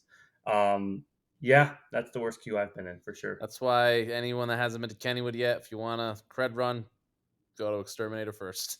Get it out of the way. Then run to Steel Curtain. If it's ever open again. If it's ever open. Yeah. I had another bad one that I lost. I can't remember what it was. It was right. What were you talking about before Hyperion? Zadra? Iron Rattler? Man, I don't know. Batman and over Georgia? Oh, that might have triggered it. Hold on. Uh, Maybe not. I might have to come back. well, just a quick note on. I feel like Hershey Parks, as amazing as at least Dollywood and Silver Dollar City are, their queues aren't like great. I feel like I mean, we've mentioned Time Traveler, but the rest of them, I feel like you would expect a little more. Is that a crazy take? Wait, Yeah, I mean, I can see that. I'm trying to like think through some of the. And you can't because there's nothing memorable other than Time Traveler. Yeah, maybe Mystery Mine puts a little bit of effort in. Yeah. Actually, I wasn't a big fan of Dragonflyer's queue because they were so slow operations. Yeah. No, that's fair. And we were not great shape there either. And yeah, we waited at least an hour for that thing. I feel like Big Bear Mountain could have done a lot more than it did. Like, there's some like cute theming in there, but yeah, there's a standard for Hershey Parks that you would have hoped for a little more. I think. yeah, I can't really think of anything else as notable as like the Time Traveler queue. Mm-hmm. I went really hard on that one, and that's it. I mean, I'm glad. Now, one of my favorite queues is Storm Runner at Hershey Park. It's amazing. I know Allison loves it. I didn't type that. Oh, that was you, Jen? Oh, I'm sorry. We had a live typer on our itinerary, and I just want to make fun of Storm Runner. Yeah, because this is the one that I thought of, and then we moved on quick enough, and I lost it because Hershey, for the most part, doesn't have very many queues that I won't stand in. Their Mine Train, I usually won't. It's really muggy and hot and no ventilation in that like shed. Laugh track before you get in the building is horrendous, but anyway. Oh my god, that's a really bad one queue. too. That one's a really bad one too. But I think Storm Runner, when you're going over the track, like when you come up the steps and going over the track, it is so muggy in that section, and you can be in there for a really long time. It's muggy, it's loud, like that's a really terrible build. Like the walls being so high around you, just makes everything echo, and it's a really badly designed queue. The part outside, I don't think it's terrible. Like, you're pretty shaded. It's in a good location. But it's that part on the steps and then coming over the track. It's an awful queue. I love the park, but you ranting about that, Hershey's queues suck. Yeah, actually, like, I was like, Fahrenheit, I don't think they're that bad. And then I started to think about it, and I'm like, all of their queues are pretty Sky bad. Rush, not great. Great Bear, awful. Yeah. Pandemonium, awful. They're all bad. Yeah. They're all bad. Wildcats Love the Revenge. park, but Wildcats Revenge, I will give them the fact that they put in the water fans, which I think they have them in some of the queues, but they always work and they're always on. Comet, sorry, I keep ranting, but Comet's awful. Oh my god. Yeah. Why can I not think of the name? Hershey Park. Jolly Rancher. Oh, I said Fahrenheit. Yeah, it's awful. Oh, you did terrible queue for a terrible ride. Never ride it. Honestly, the only queue I really kind of tolerate at Hershey is Lightning Racer because there's never a line for it. Never a line, yeah. Jen and I think we're the rare people that kind of crap on Fahrenheit because I also don't like Fahrenheit that much. I don't like Fahrenheit either. There we go. Okay. A lot of people like, oh yeah, it's so good. I'm like, no, I don't mind it. It's mid to me. It's one of my least favorite intiments. I think Fahrenheit is the worst intimate. That's it. It's at the bottom. So everything else at Hershey, I love it. Hershey, you do amazing things. Yeah. Fahrenheit, boo, you suck. There it is. So. Worst color scheme version. Worst version of the same color scheme that Talon at Dorney Park has. Yeah, exactly. Also that. Worst orange and blue coaster. I still don't know what color Fahrenheit is, if it's red or orange. I don't think anyone cares enough to figure it out, being honest. Yeah, Jen, what do you think of a Talon at Dorney Park's queue? This might be the only bad thing you guys ever hear me say about Hey, there Talon. we go. It's a bad queue. It's a pretty bad queue. There's no theming. There's like no shade, nothing. No fans blowing. You have to go up those giant thing of the steps wouldn't be that bad if the ops were good, but because the ops aren't very good, you're on those steps for like 30 minutes. I Funny thought enough, Talon actually did have shade. Am I making that up? No, Huh. it does not. It's Well, yeah, never mind. no funny shade. enough, the last time I went to Dorney, I got lost in Talon's queue because basically the park was completely dead because there was a rainstorm and the rides opened back up like half an hour before park closed. So I ran to Talon, and like I was with a group of like a couple people. We ran to like the wrong entrance. I don't know if it was the fast lane or the exit, but we could Oh, not find the entrance to Talon. So we had to like run all the way around, then go back in the entrance. It was funny. yeah, because they bring you up a different set of steps if you take the wrong entrance. Oh, I have going off of that. I have another nominee for a bad queue. New Texas Giant because of a specific event I went through. So we were trying to get first ride of the day on New Texas Giant. It was my friend's 200th credit, and we were like the first people in the line. We did like the running of the bulls to get there, and then we're almost to the front, and then there's this employee standing there holding this door open.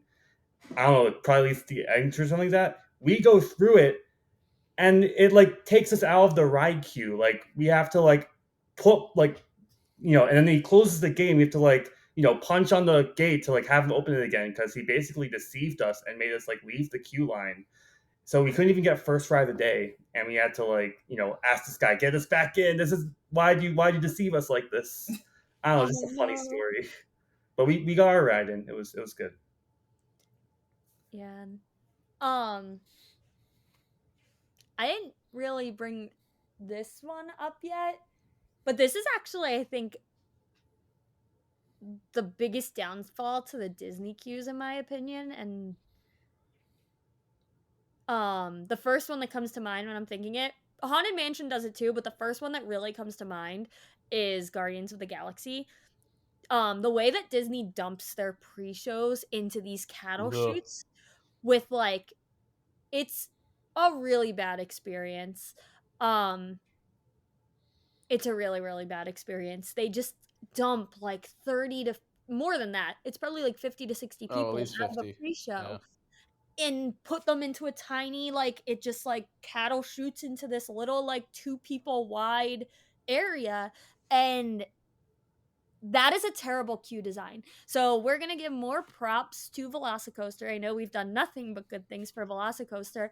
Building your pre-show into the queue line is so smart. It it allows for so much less anxiety in the queue. No fighting over like the amount of people I've seen like almost knocked over coming out of that Guardians queue. It is like a free for all at that And queue. sorry to interrupt, but also like now that it's been open 3 years now, a lot of people have been on it. You get 90% of the room just hugging the right side of the wall, and like the actual area is just completely empty because everyone's just pushed against the right because they want to exit. Yeah, It's or ridiculous. even better, when the people just do not care and they push through the doors. Oh, I Because haven't I've seen seen that. that happen a ton of Oh times. my Yeah. gosh. It also disables the room. I think they have to reset it. It like breaks the ride. Jeez. But people will just push the doors open. They don't want to wait. They'll just push them. Um it's I just don't understand how they still think it's a good idea to like do the pre-shows are great. They're fantastic, but you can tell us the story in a more orderly fashion. Like Velocicoaster is a perfect example. You bring us into the pre-show room and we're still waiting in a line while we're watching that pre-show. Perfect. They Like probably need to actually put a queue line in both of the shows, and just yeah, everyone goes in order. And then when exactly. everyone's in, close the door, have the pre-show, and then everyone leaves at the same time or the same Yeah, order that they were in. it's they got to do something cuz that's a and the fact that it's one of their newest attractions, it still has a built in like that. awful. It's just a terrible experience. No, you couldn't be more right. It's like the one negative about Guardians. Yeah, it's the actually like on our last trip, that last my second to last ride, that queue door opened and it was backed up to the point where like we barely fit into the room after the pre-show, and I full on had a panic attack. I had to like Mhm. I was like screaming at them to get me out. Like I didn't even get to ride it. I ended up sitting on a bench outside by myself, like in the little quiet area Mhm. by Guardians. Like I'm like, you cannot, and then you're gonna dump more people into here when there's already not room. I was like freaking the fuck out. Oh, There it is. Yay. Oh, it's been a minute since we've had one of those. I was Is that getting really good, guys. I had to keep Allison on her toes. was that the first one of that caliber? I think maybe. No, Oh, it no. wasn't. Oh, okay. Oops. It was a good reason, okay? All Very good right. reason. Yes. No. Very Absolutely. passionate about this topic. Please, Disney, stop dumping pre-shows into cattle shoots. It's stupid. That was much better. Thank you, Jen. And I think our last point before we get to our listener comments and questions. Mm. And holy crap, guys, we get a lot. This is gonna be a long episode. We need this energy for the trivia answers. So what? I mean, we've kind of already addressed a lot of this. What can parks Yeah. do better in their queue design? I mentioned not letting the station get crowded. You mentioned, I think this was you, Allison, the deceiving wait times. Or was that Maybe. Jen? I don't know. I think it was you. The deceiving wait times? I don't know. I don't think That it's- what? You know what? I think that is me. Yes, I am. Wow, I'm not even on painkillers anymore. Yes, but like when you let the station get crowded, you deceive the wait times mentally because you're like, and I kind of mentioned this already, like you think you're going to get on 5 minutes. Nope, you're actually going to wait another 20, 25 minutes. Yeah. Can't stand that. Having an efficient grouper can be a very good thing. Huge. Huge. But Oh, like if they're not efficient and like they just completely like don't do what they're supposed to be doing, and there's like an entirely empty station and the train comes in, that's not ideal. I know this is because of like the whole money thing, but like with Disney, like letting like 100 fast pass people go through and then like 5 regular line people on certain, like Tower of Terror is a prime example of this. I waited so long for that thing because there were like so many, fast pass people go through. It was just like the ratio is like way more off than it should be. This is gonna pull a different side of that. When did you go? End of 2022. Yeah, so we're not gonna get too far into this because I have a lot of opinions. But now that they have completely violated ADA and do not allow accommodations for the majority of people who are disabled and need them, that is not an issue any longer. There are way less people, which limiting it to an extent is okay, but now that they do not allow anyone to have accommodations, you don't really have that issue any longer. Gotcha. Okay. Yeah. It still isn't fun, but for the most part, it's way more what the original like 3 fast pass ratio was, which is a lot more tolerable. Brings up a good point that I didn't remember is when parks can't handle the distribution of fast pass of the normal line. Yeah. Allison, do you remember our experience at Griffin for the Virginia Stumble in 2022? We straight up left the queue, right? No, we waited like an hour, but we were in the station forever. One, because we were trying to sit together. That was a disaster. But it didn't help that they were whoever showed up with a quick queue, they just let on. There was no, okay, wait for the next ride. Like, oh, you have quick queue? Go on. Like, they were just letting every quick queue person ahead of the regular line. I remember leaving the Griffin line because... Oh, did you leave? Well, there was one where I just like... I think that was the day where it was just like it was getting towards the end of my trip, and I just kind of hit a wall that day and just Okay. didn't want to wait for things. That's think fair. that was that day. Well, for those that stayed in the Griffin line, it wasn't fun. Yeah, that's what a lot of Cedar Fair, from my experience, does it as well. Like, especially on like a slower day, they won't man the quick queue lines, and they'll just kind of like it's kind of like a free for all in, and you're just the next one on. I remember Ethan and I had a big. It was when we did the last weekend at CA. Oh my god, that We was atrocious. Sat in one spot for half an hour watching the grouper let like everybody else go through except the standby line. And we're sitting here like, we know that it was like running at a reduced capacity because it was on its last leg. But like we were watching all these trains go through, and like they've clearly would have emptied out the station by now if they'd let any standby people in.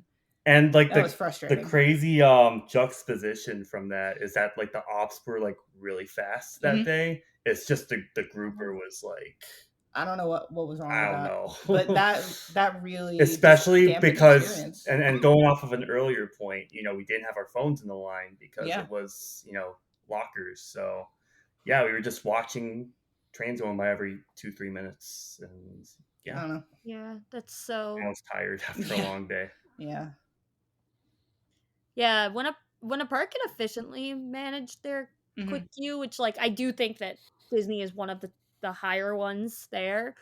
It's great, but when they can't, it really destroys your day if you're not a quick queue user. Yep. And then my last note that I put on here is like, I get why Six Flags parks do switchbacks. It's a space saver. Just condense everybody into one spot. You can do that in better ways, like more creatively to kind of hide the fact that you're doing switchbacks. I guess in a way, Big Thunder kind of does this and kind of like breaks up some of the switchbacks, spaces it out a little bit, adds some of that interactivity. So you're still going through the switchbacks and like keeping it all condensed, but it can be done so much better than one giant switchback queue house. Yeah. Where everyone's 3 inches from each other. Yeah. No, very good point. I would agree with that.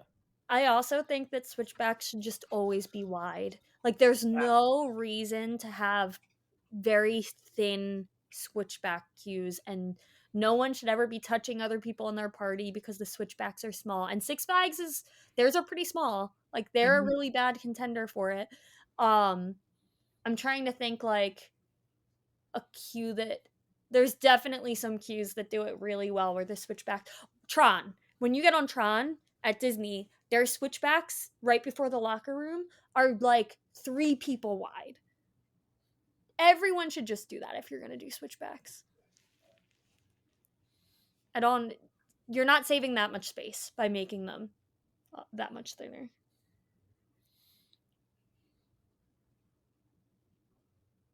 We're very opinionated about queue lines, apparently.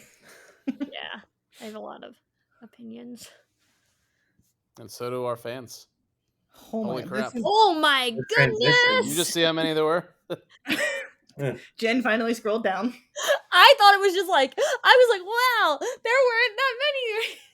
Oh, people have opinions. Yeah, because this will make or break your experience. Yeah, like, it truly will. All right, well, our very first one that I put on here, Hawk Vandelay.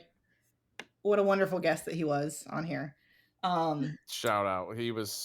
I've never seen a more prepared guest on any podcast ever. He was more prepared than any of us. Oh, yeah, incredible. He said my all-time favorite queue is an empty queue. Right on. Not wrong. Not wrong. I would say like if Exterminator Kennywood was empty, I'd be cool with it. Yeah. The like boost of serotonin you get, is that the right, or dopamine, whatever the right, when you see like a really good ride, I'm like, oh my god, it's a walk-on.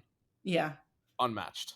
Even better when like, that's the only time I'm okay with like not seeing how nice a queue is, and we just like blaze right through it, and then like you walk up to an open gate to your seat, and I'm like, the best. Yeah. Honestly, the one ride that I ended up going through, it was a walk-on, but I wish I could have like waited longer to see all the theming, was Good Gravy at Holiday World. It was a walk-on, but like there was so much to say. So I was like, do I go through? Do I wait? I want to get as many voices as I can because it's the Friday Night Lights event. So I was like, no, I'm just going to get on Good Gravy and I don't know, see the theming in a YouTube video or something. We do get comments about Holiday World. Yeah, We'll we're get gonna get there for sure. Yep. Cedar Kev, our favorite friend, Cedar Kev, one of our favorites. If he exists, we don't know yet. Velocicoaster is my favorite. For me, theming in a queue really adds to the ride experience and also helps to pass the time. We have, of course, talked about a Velocicoaster. Fantastic. You know what I haven't waited in a while, I think since the very first time we rode it, is the outdoor queue, even before you get in the building, where you're just pinned up right against the Mosasaurus roll. Yeah. Unbelievable. That kind of So good. makes that extended queue so much better. Yeah, It's so very great. rarely you're like, ooh, I want to walk through the extended I queue, know. but for like shots, like, oh Oh my yeah, god. that's a perfect spot for photos of the Mosasaurus roll and just that whole area. You can see the top hat from it. Oh, Yeah, that. Oh, I haven't been in that extended queue in so long. I love that extended queue. things that you would never hear on any other roller coaster. I love that extended queue. Right? Yeah. I remember one time, like with the original crew, like before it was even open, I think it was still in technical previews. One time it went down and they cleared the queue and they were like, if you don't want to leave, you don't have to. But they were almost like they were inside, fully inside. And we asked this one ride up and we were just like, can we just like sit by the Mosasaurus roll? Like, can we just chill here? And we sent one of our friends for a beer and we just sat right outside of the Mosasaurus roll for like over an hour waiting for it to reopen with beers. And it was like the best day ever. We just sat there. That is pretty cool. Yeah, that's a moment right there. Yeah, I loved it. I think about it all the time. It was so good. So one other point about the Velocicoaster queue, because that's apparently just the theme of tonight, In is every episode. but back when we were there for Velocistumble, I think that was when it was. That was the first time that Megan said, "These are my babies," in regards to the Raptor animatronics, and I think of Megan every time I go through that queue. Oh, that's amazing. That is her baby. I don't know if I have video she's for on the saying chair. it. We're talking about how the Velocicoaster is or the Velociraptor is your baby that's in the cage. I have very vivid memory of her like, "These are my babies." Yes, I love she has claimed them. And, I mean, obviously, just the train going by and the Raptors on the Yeah. wall that's like the greatest queue effect of all time. Yeah. It is so good. And just like the red warning lights that a launch is about to come. Every room is amazing. It's so perfect. Anyway, enough about Velocicoaster. Yeah, next we have Lum Lum Lum Lum Lum Lum Lum Lum Lum Lum Lum. Said Lost Island has the best combination of great themed queues with no wait. It makes me want to take my time getting on the rides. He also says Six Flags Over Georgia Batman has a sea of switchbacks with metal rails. I love watching to see if people weave the whole way through or hop crawl. Pretty terrible. Yep. So Lost Island, probably the only park where I'm like, I wish the lines were longer because I want them to succeed.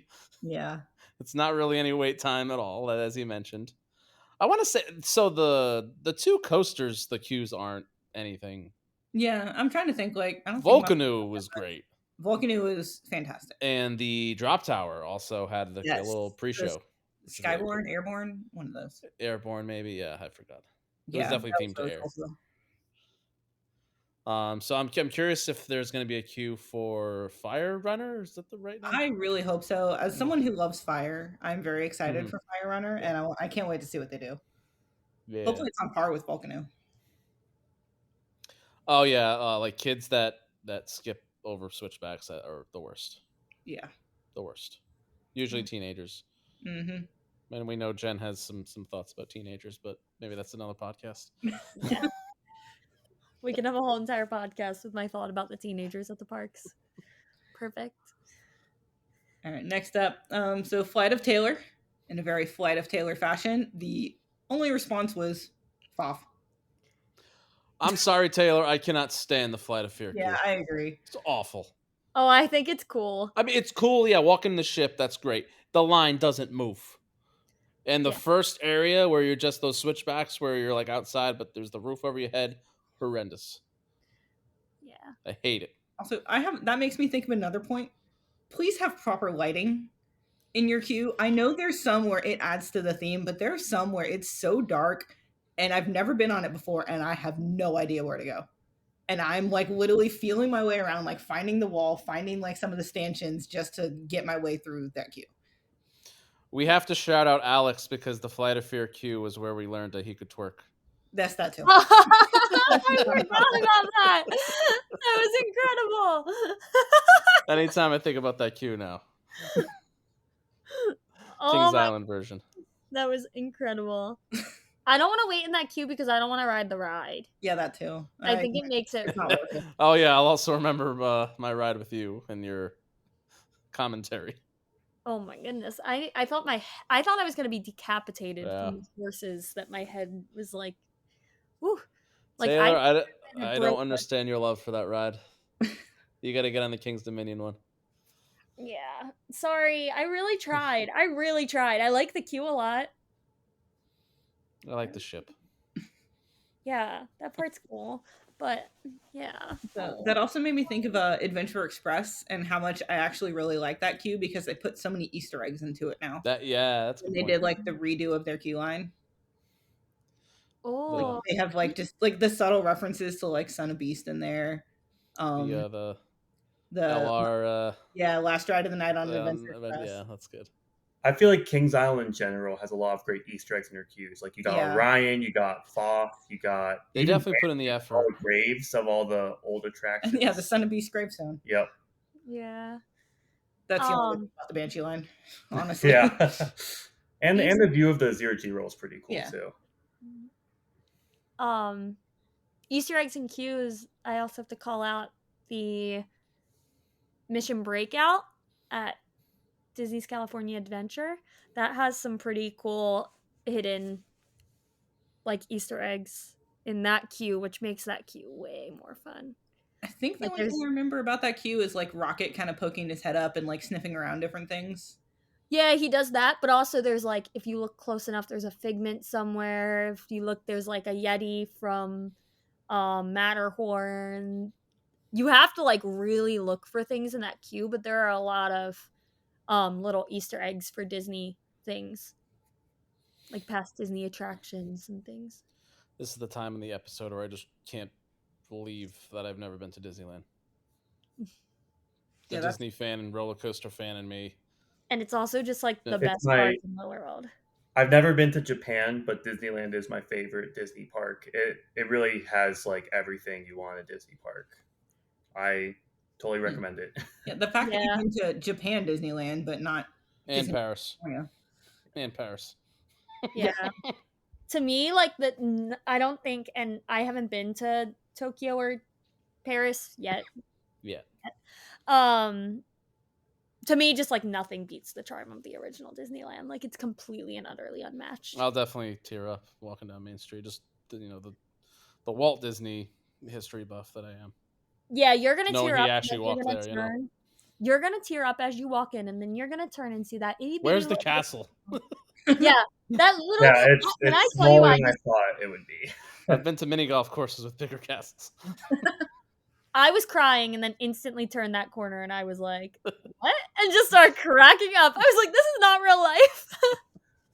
It's a little bitty baby castle. All right, we got C Pred. We've already commented on this one, but let's bring it up again. One of the longest queue lines at Zadra, unless the Magic Gate is open. Yeah.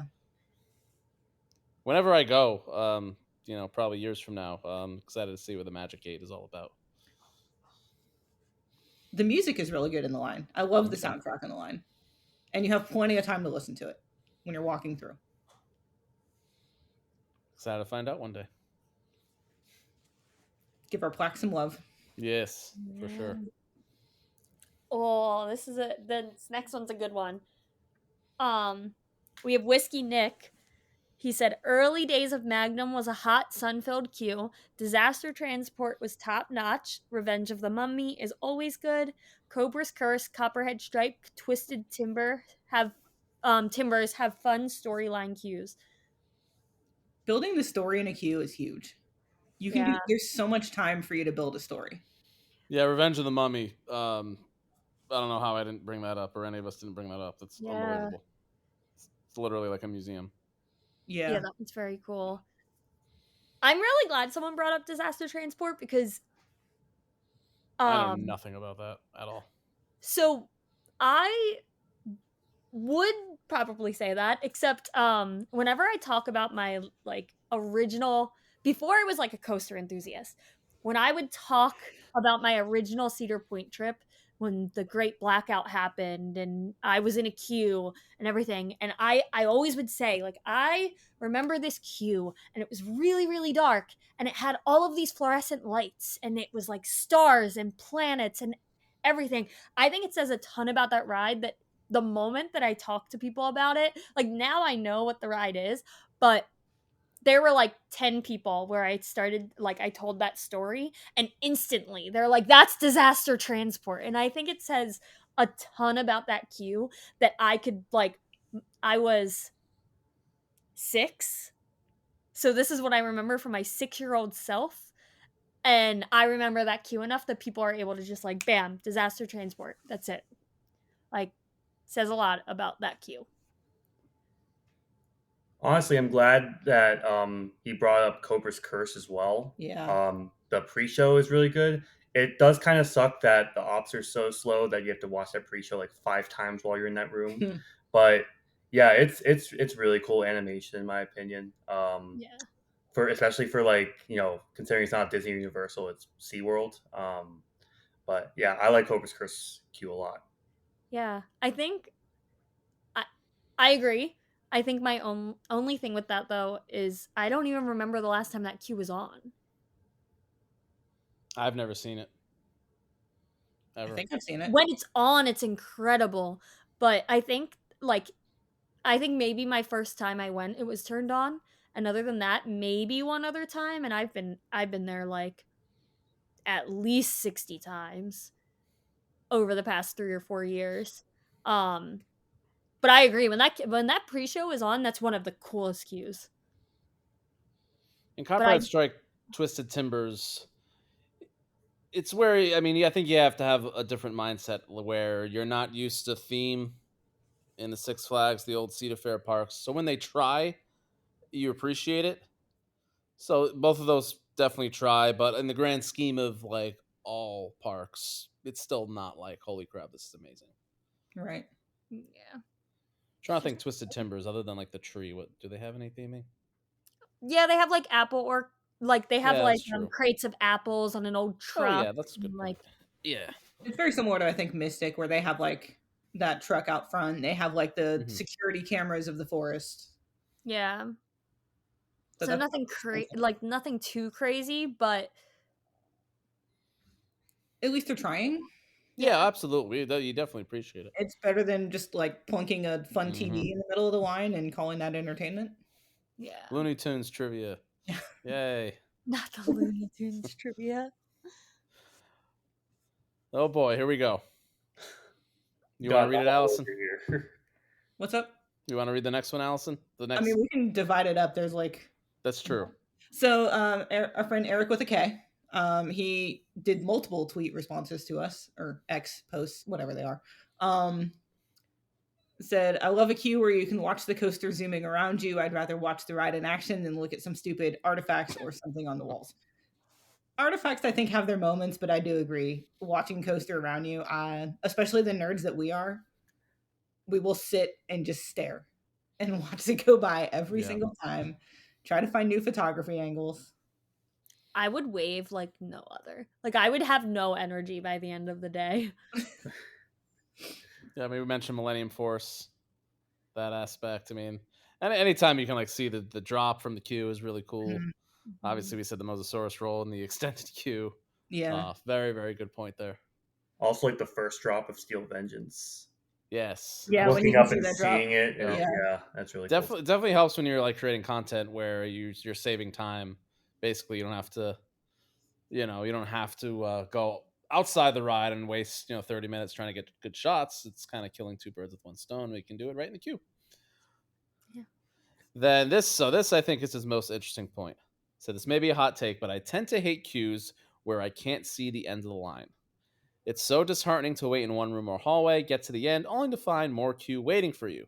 Even if you're familiar, I hate not being able to see what's going on if the line stops moving. Was there a breakdown? Are they sending test trains? Did someone throw up? Did someone die? Who knows? So I think this is a fantastic point because I do think there's some pros and cons to it. I feel like if you don't want to switch back, it's going to be this style where it's immersive, but you don't know when it's going to end. And unfortunately, you can't always trust the posted wait time either. Mm-hmm. Especially, like you said, if it just stops randomly, you don't know what's happening. So my first ever time waiting for Hagrid's, and I think this is the one that one of the better examples for this point, because Hagrid's queue just keeps going on and on and on. You have no idea when it's going to end. And as much as I did enjoy all the different rooms, there was a point in me that's like, oh my god, I just want to ride this thing. And I'm like, okay, the next room is gonna be the station, and then it's not, and then there's probably 2 or 3 other rooms before we finally get to the station. So I both get that, but I also think it's hard to truly theme a queue without doing this. There's definitely a balance in there. Yeah, I think that's the key balance. So I also do have to bring up that Joey texted me and was like, I need you to bring this up on the podcast tonight. And then I saw this question because it was like his biggest pet peeve. I feel like the worst examples of this is Hagrid's The Rooms don't bother me as much as the endless hallways with nothing going on. The Yeah. caves. Yep. The caves where Yeah. you just turn and turn and turn and turn, those I get like I just get so worked up over those. And the same with Rise of the Resistance, like the same exact room with 2 switchbacks over and over and over again. That's when I can't stand not being able to see. Avatar has a lot of rooms too. That one Oh my just gosh, goes yeah. on Forgot forever. about that. Yeah. I'm like, when am I gonna get to the actual ride? Especially when it's your first time on it and you have no idea how long that queue is. Yeah, that one really does just go on forever as well. Yeah, this is a really good point. It's definitely not a hot take. I think it's just it's a good I honestly polarizing take. agree with it, especially with the last part saying, not being able to see what's going on at the front of the line, like why are there no trains moving? Like that's honestly like I totally agree with that. Yeah, no, for sure. Yeah. Jen, you want to read the last part? Well, I can. As someone who's had melanoma, it really bugs me that Cedar Point and many other parks just leave giant sections of queue completely uncovered. Like, how much can it possibly cost to throw up a simple stage structure? And I have no choice but to stand out there. Yep. Preaching to the choir there. I find it funny that he said at Cedar Point like he was tagging the park. He might have in the tweet. He shared a post that he had done before. I think he shared a previous post as a response to throwing a bit of shade at Cedar Point, no pun intended. Yeah. That's actually good. No, and it is like Brian brought this up. It's a safety concern. It's a health concern. There's so many skin cancers, like sunburn, sun poisoning. I can't tell you the number of times that I walked out of a park with sun poisoning, even after reapplying sunscreen, just because I have really light and fair skin. And I'm not the only one. I'm sure you guys have walked out with really bad sunburn as well. It's definitely. And how expensive is it? Like just put up like a tent. Like, Yeah, it's not cheap. I mean, it's not expensive at all. yeah. Maybe it's not cheap for me. I mean, but or just do what Holiday World would do and add free sunscreen in the queues. Yeah, but even when I reapply my sunscreen like a ton, I manage to not burn my body, or I'm wearing stuff that's covering my scalp. And Allison, I feel like you will get this. I can sunscreen my scalp, but you can only sunscreen your scalp when you have like with your hair so many times before it just like gets stuck in your hair and built up. I get sunburn down my part in my hair all the time. so bad. It's like And sometimes I try to wear a hat, but it's like I can't wear a hat every day. It's also 100 degrees. You want me to cover my head? Also, like you're dehydrating people before riding a roller coaster. Yeah. Not great. Yeah. Not great. It's just like it makes no sense. Water fountains and queues are great. And it makes the wait feel so much longer. Like if you're roasting in a queue, people are going to be more angry and they're going to feel like they waited so much longer. Mm-hmm. And it could literally take you out of commission for the rest of the day sometimes. Yeah. All right. Next one, some guy named Mullet. So cues that go alongside a launch are chef's kiss. Yes, no, for Yeah. sure. The one example that I can think of, probably because I'm pretty sure I have you on the launch and Mullet, full throttle at Yeah. Magic Oh, yeah. Mountain. That got really good pictures of us. Yeah, no, that's one example I can think of. I'm sure there's many others. Blue Fire, which was the picture I posted for the call for comments and questions. Whatever. I'm trying to think of others. I know one that y'all have talked about probably 10 times already. Velocicoaster. Not by the launch. It's Goes Oh, I guess off yeah, in ride. the room. Oh, Yeah. yeah, that's true. inside, That's and true. like you're seeing the train go by the second Yeah. launch. Yeah. Honestly, it's kind of weird though. Like when you're looking at it, it almost looks artificial. Like it doesn't look like there's like real people on a train that's going by so fast. Oh, don't know. I questioned if it was fake for Yeah. a while. I think Have a lot to. of people question if it's fake. It definitely it's interesting. Also, like Skyrocket at Kennywood. Mm-hmm. Like Oh, yeah. I've gone to that park with Thuzies plenty of times, and whenever we are almost at the station on the stairs, there's always phones just filming through the fence lines, just filming the ride going to launch. That's like the Thuzi shot. Oh, and Rock and Roller Coaster does this really well too. Yeah. I completely forgot about it. You're like right next to that launch. Which one? Rock and Roller Coaster. Oh yeah, yep. I think Max Force, you kind of get a good shot of the queue a little bit. I don't know. Maybe that's just the station. I forgot. Yeah, I mean you hear it before you see it usually. Oh, you can hear it from the other side of the park. All right, next up we have Kyle Boggs. Says best expedition ever. So much detail that immerses you in the ride experience and setting. Almost makes me wish for the line. Almost. I'm not there yet. We kind of harped on that. Same with the worst part he mentioned, any cattle pen queue where the coaster's on one train. Oh my god, it's on one train. That is hell. I would, if the line is continuously moving, it's a little more tolerable. But when you're just like stopped for 5 to 10 minutes at a time, nothing worse. Nothing worse.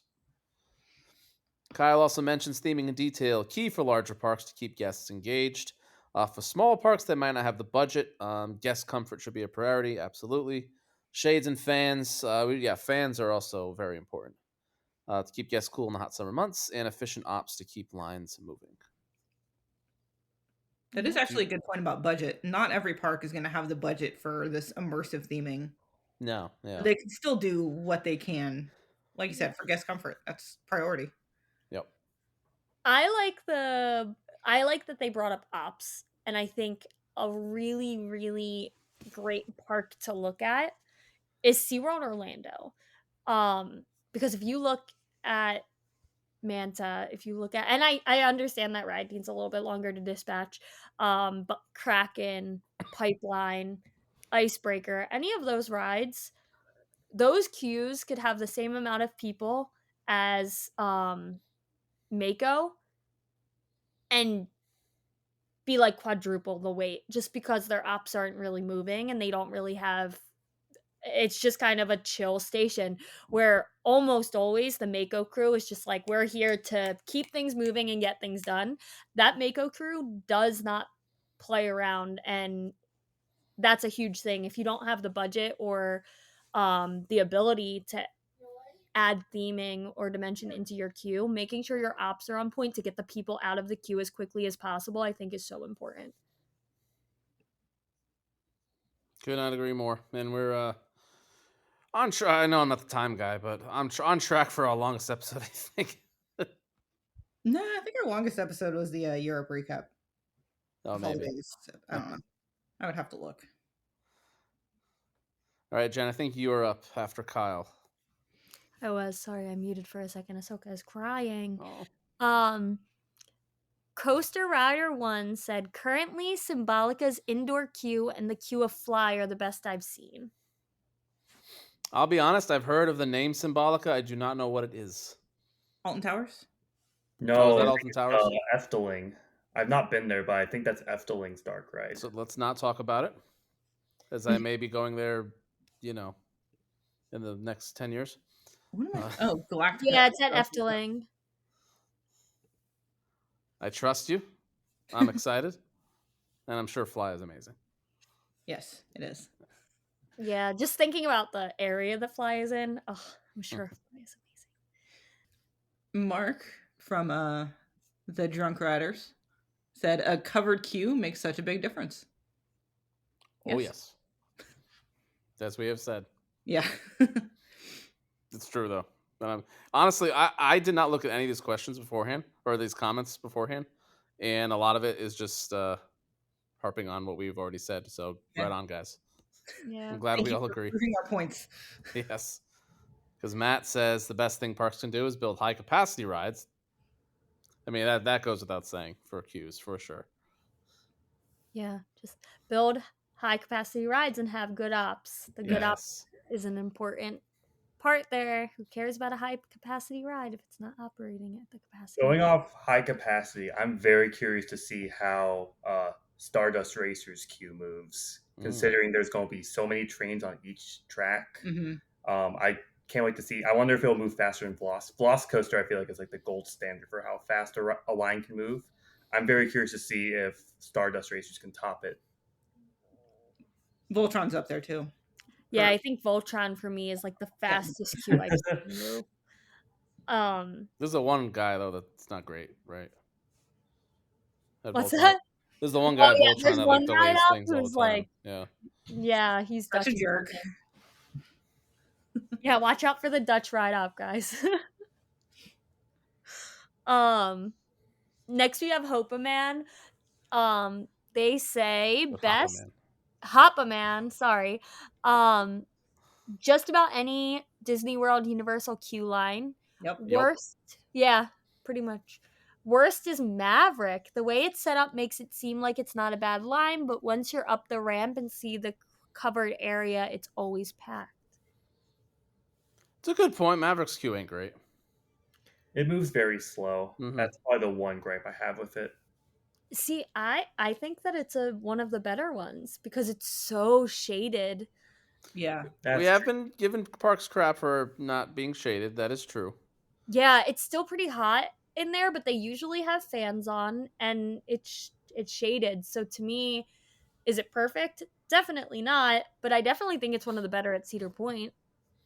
You also can't see any of the ride in the Maverick queue. Yeah. I'm trying to think what's the best Cedar Point queue. Is it Millennium? I mean, kind of think. I mean, I see it's Millennium, but like Maverick is like as the only one that's fully in the shade. At least once you're in the indoor part of it, honestly, like it's. But with the slow line too, I don't know. Probably Millennium. Yeah, none of them are really great, honestly. Yeah, they're very average. Yeah. All right, Ethan, you can talk on the next question if you want to read that one. All right, Billy says, for how cute, I guess, of a park. I think it's how he said how cute of a park it is. Hollywood needs better cues and theming so bad. Yeah, I agree with that. Yes. But the good thing is they just got a coaster with a good queue, which is good gravy. I'm very excited to check that out one day. Yeah, like imagine like if Voyage had like twice the width in that queue line, especially during Hollywood Nights in the basement queue. Ugh. So let's bring up a certain year. It's the only year I've done Hollywood Nights, 2021. That was before they cut the attendance of the event. That ERT and that wait in that basement, maybe a top 10 most miserable hour of my life. The BO and the sweat was real. And then on top of that, you had all of these enthusies, and I say that as in this case as a negative connotation, chanting the names of roller coasters, any roller coaster they could think of, for like a half hour. It was just pure misery. That sounds I awful. can't imagine It that. was Oh. so it was not ERT because there was so many people there. It was like over an hour wait. That's I mean I know it's better now, and then maybe one day I'll experience like a proper Hollywood Nights. I had a great time. Don't get me wrong. It was like the first time I met people ever. But that one hour was just good lord. That Enthusiast hell. Yeah, Holiday World needs better cues. I'm glad Good Gravy is improving on Good that. Gravy is a step in the right direction. Yeah. you know, Oh yeah. Also, Raven's queue is atrocious to wait in as well, especially with how slow the ops are on that thing.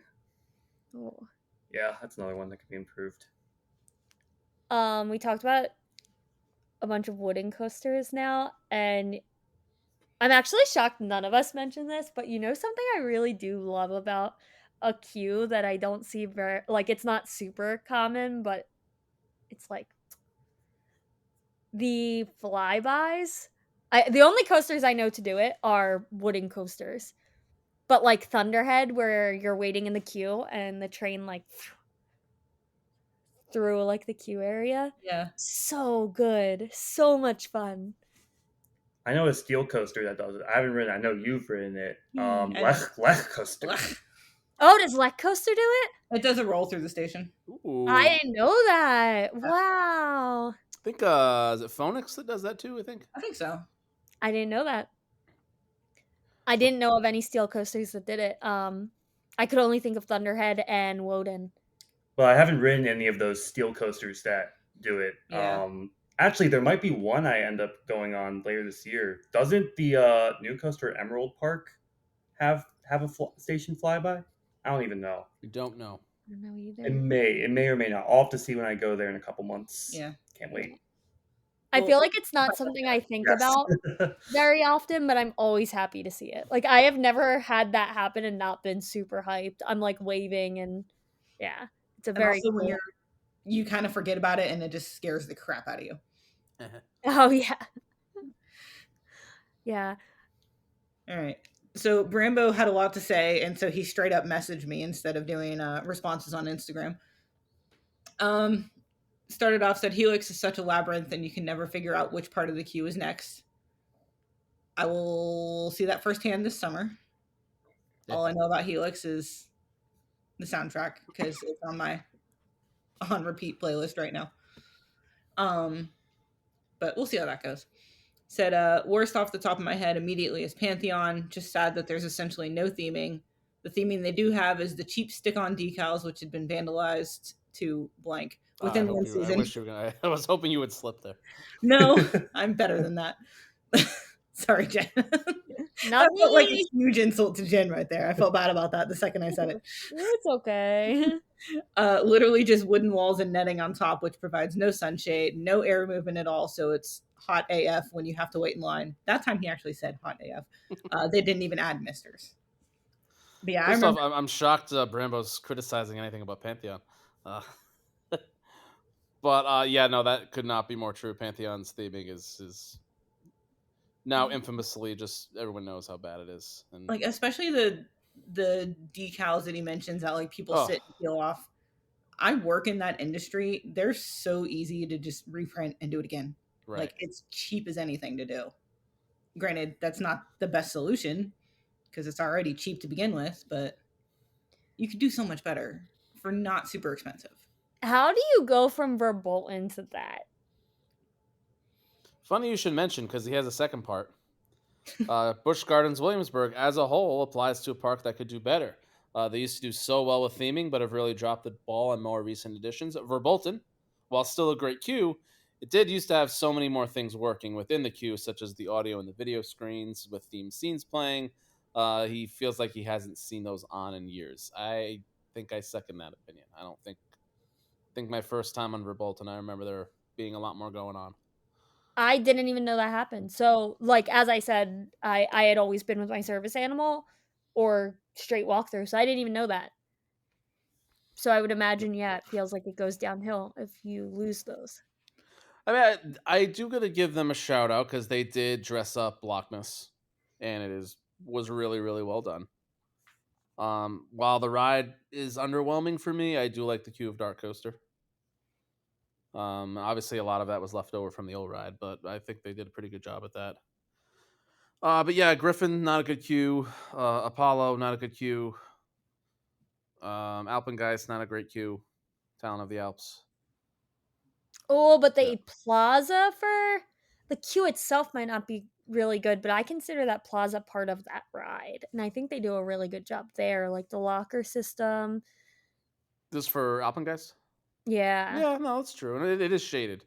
But I think that's another yeah. one that I've never been in the queue, so I can't speak for actually walking into the queue. Mhm. But the entry point seems like it has really good theming, so I am shocked that it falls off. Yeah, I think every queue at Busch Gardens is shaded, except maybe Pantheon. So Bolton reminded me of one other like big negative I have for some lines is when there's like a lot of yellow jackets in line. Ooh, I no, that's not good. freak out. Like I do not like bees of any kind or yellow jackets, and this was really bad in a lot of European parks actually during the summer. I remember River Quest at Fantasyland. There were so many bees outside, and it just ruined that experience for me. Oh yeah, I would freak out. I do I not like don't bugs I or know. hate bees. bees. Yeah. Hate them. And so like when there's like one, it's like just go away, whatever. But like when there's a lot of them and you're trying to avoid them, it is not fun. No, doesn't It's an sound easy like. fix. Just get rid of them. Anyway, Jen, I think the next one's for you. The next one is for me. Oh, this is a good one. Laurel XL200 said best queue is Velocique with a Velocibeer and Velocifriends. Yes. And worst queue is Steel Vengeance. The vibes are off, or any queue without shade or air conditioning. Yes, Velocique with Velocibeer and Velocifriends. I've actually That's never had the Velocibeer. Oh, the Ever. Velocibeer is so good. Yeah. I'll get a hot butter beer and then get in line for Velocicoaster. No, you need a Velocibeer. I'll The take I Isla will take my hot Nublar. butter beer. It could What's be the that? middle of summer. It could be the middle of summer, and I will take my hot butter beer. The Isla Nublar IPA. I don't drink IPAs. I think my cheap ass was.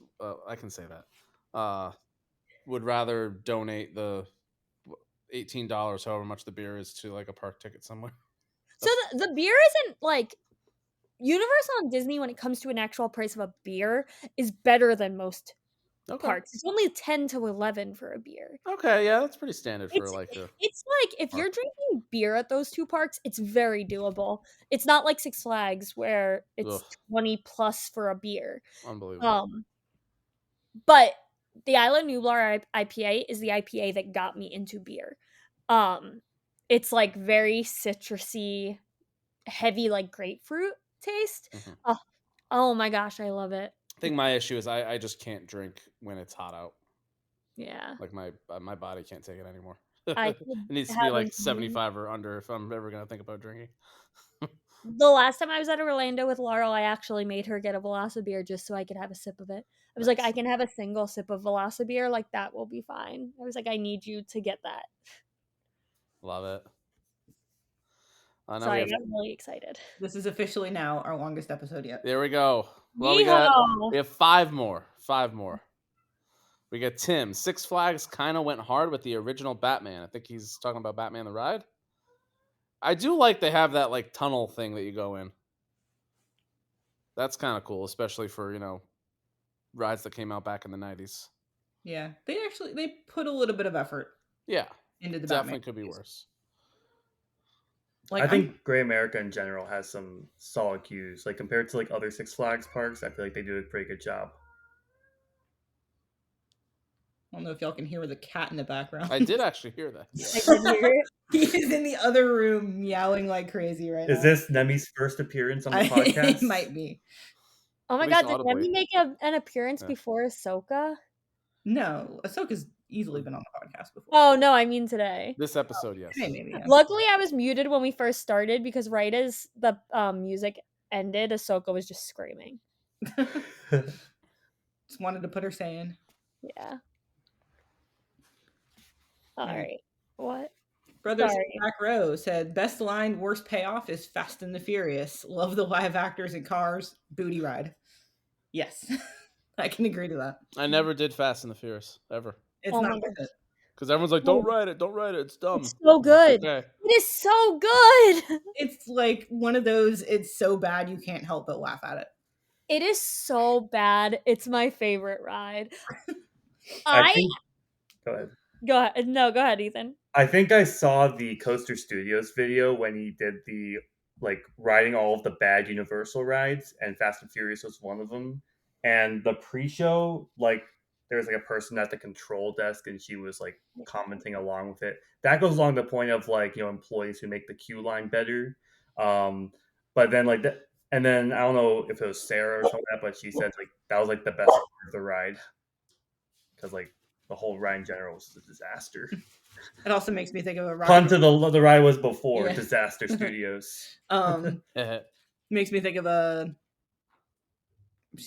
rock and roller coaster. How about some free passes? Whatever that is. I mean, that show's just iconic. Yeah. Aerosmith in their like 40s when they're old men now. Just the employees who like have that one line to interact with the pre-recorded pre-show. One of these episodes, and this is such a tangent, I want to talk about my idea for a Taylor Swift roller coaster that will never replace it now that they're having Muppets. But I've come up with the greatest roller coaster of all time. Let's just say that. Do we need a Taylor Swift episode? Yes. Oh, jeez. We said it in sync. Both very quickly. I'm making a note of it though. Question: Taylor Swift episode? Question mark? Yes. Yes. I mean, our 13th episode is in 2 episodes, or say, or maybe our 22nd episode. Yeah, we need a Taylor Swift number. I think though, you guys are wrong. Fast and the Furious ride is so good. So good. Sure, the one in 2026 will be good, that's for sure.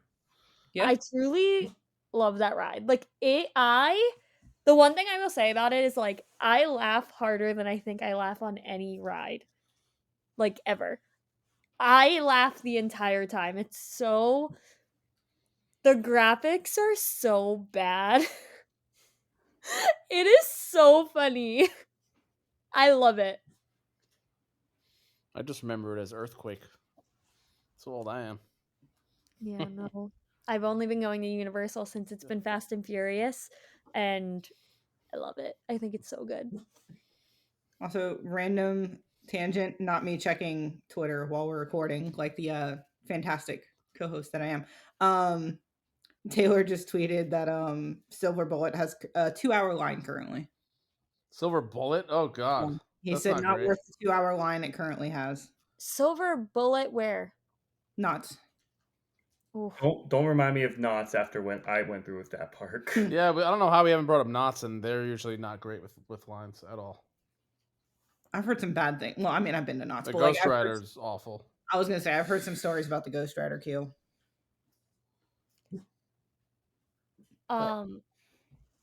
You guys can't mention Silver Bullet without me saying that Silver Bullet at Frontier City is like one of the best rides ever. I heard Diamondbacks closed for the year. It's not great. Oh wait, really? That's Frontier actually... City, not Kings Island. I think I read that. So sad. That ride was so much fun. Best roller coaster in the park. Anyway, Jackson loves roller coasters. Favorite Guardians of the Galaxy Mission Breakout. The worst, Steel Vengeance. That line moves so slow. That's again. Never been to Disneyland. Wouldn't know about that queue. And then obviously we've talked about Steel Vengeance quite a bit. Honestly, I forgot about the Mission Breakout queue because I was just focused on how it would compare to Tower of Terror. Just the ride itself. But I thought it was a good queue. It was based on what I remembered. Yeah, I like that queue a lot. There's just so much to look at. And Evan said Harry Potter and the Forbidden Journey has the best queue. I know we talked about that one before as well. And then I love Good Gravy's queue so much that I don't even need to ride the coaster. It's very cute. I'm very I've seen like pictures. I've tried to any new ride that there's something cool. I try to avoid like videos from it. So I've seen a little bit of Good Gravy, but I'm excited to fully check it out. And then Alex, is that our Alex? Yeah. He wrote kind of a book. I think he said this in kind of last minute because it's the last one. I find it funny because he writes a lot, but there is not one point he made that we haven't talked about yet. I will say he did not. He wasn't like he wasn't the last one to get it in. It was just in my DMs. Oh, okay. So here we go. Single rider lines, check. Rise of the Resistance, check. Forbidden Journey, check. Gringotts, Velocicoaster, Good Gravy, Flight of Passage, all covered. The worst, Voyage Basement, check. Millennium Force, ooh. If you have to wait in all the cattle pins, it sucks. Oh yeah, that's bad. Yeah. It's only good from that like ramp on. Yeah, it was just funny how we kind of thought Yeah. that it was. I good. bet this person probably hates spiders as well. That's probably another reason why. I don't know if Alex hates spiders. He probably doesn't like them. Who does? I don't know. Alex, let us know what you Well, think. do you like I'd spiders? rather have Alex, will you spiders tell than us bees while in you my send us a video of you twerking? I have. Only because we I, talked about I you have twerking. video when we had our Coaster Studios Patreon meetup at Epcot after some drinks. I Love do that. have video of Alex twerking. We need your explanation of why it's the worst queue while you twerk for us. Thanks. How to improve less cattle pins, interactive elements that are engaging, adequate shade and climate control, provide hydration for free, make spaces feel more open, and make line cutting policies clear and enforce them. Alex, have you been listening to the podcast? We've talked about Yes. all of this. Have you been listening to this episode that has not posted yet? We can make fun of Alex. If you've been on the show, we can make fun of you forever. So, Yep. note to Ethan, we have to make fun of you. All right, I'm watching. Oh my God. We made it through the listener comments. Oh my God. Ah, We made it through the comments, but it also, one of these reminded me of one that I don't know how this one wasn't brought up in the whole entire episode. Millennium Falcon's Smuggler's Run. Like, it has a lot of the points we talked about as good cues. That's one. It has Easter eggs. You can't see the end of the queue. It doesn't have a lot of cattle pins. It has every single thing I think that we said is a plus in a queue. It's just a shame that you get on Smuggler's Run at the end. I haven't been on Smuggler's Run. I also have a bonus edition where we talked about Hansa Novgorod. Also, We didn't talk about Novgorod is amazing because you got different rooms as well. You got that effect where you stick your hand in and then like the guillotine like comes down. I legitimately remember absolutely nothing about that queue. You exit on a slide. Yeah, there was a slide. And I broke my Coaster 365 friendship bracelet that Kelly made me. I'm sorry, sliding down that slide. It went everywhere. Yeah. And then there's a maze. But then after the slide, there's a maze. I remember the maze. But yeah, that was like the very last coaster I rode on that entire trip. And I was just mentally done. And Novgorod's lit. Yeah. That queue, that ride was incredible. Like as a whole, but the queue. That's one of the most underrated roller coasters in Europe. Nobody talks about it, and it's phenomenal. Yeah, I wouldn't even put my hand under the guillotine effect. I was like scared. Also, it was pretty terrifying. Nessie, because like air blows out too. Oh, Nessie. It was like it's like walking into a medieval castle. It was really pretty. I love Nessie. Everything about Nessie. We have a lot of coasters we could talk about on this, but we are 2 hours and 15 minutes in. Yeah, and I'm going to ask a quick trivia question before we go. This has nothing to do with roller coasters. Again, has everything to do with re-listening our podcast with Nathaniel and a Coaster Madness recap. If you guys want to look at the matchups again, you're going to re-listen to the show. Sometimes I like doing this.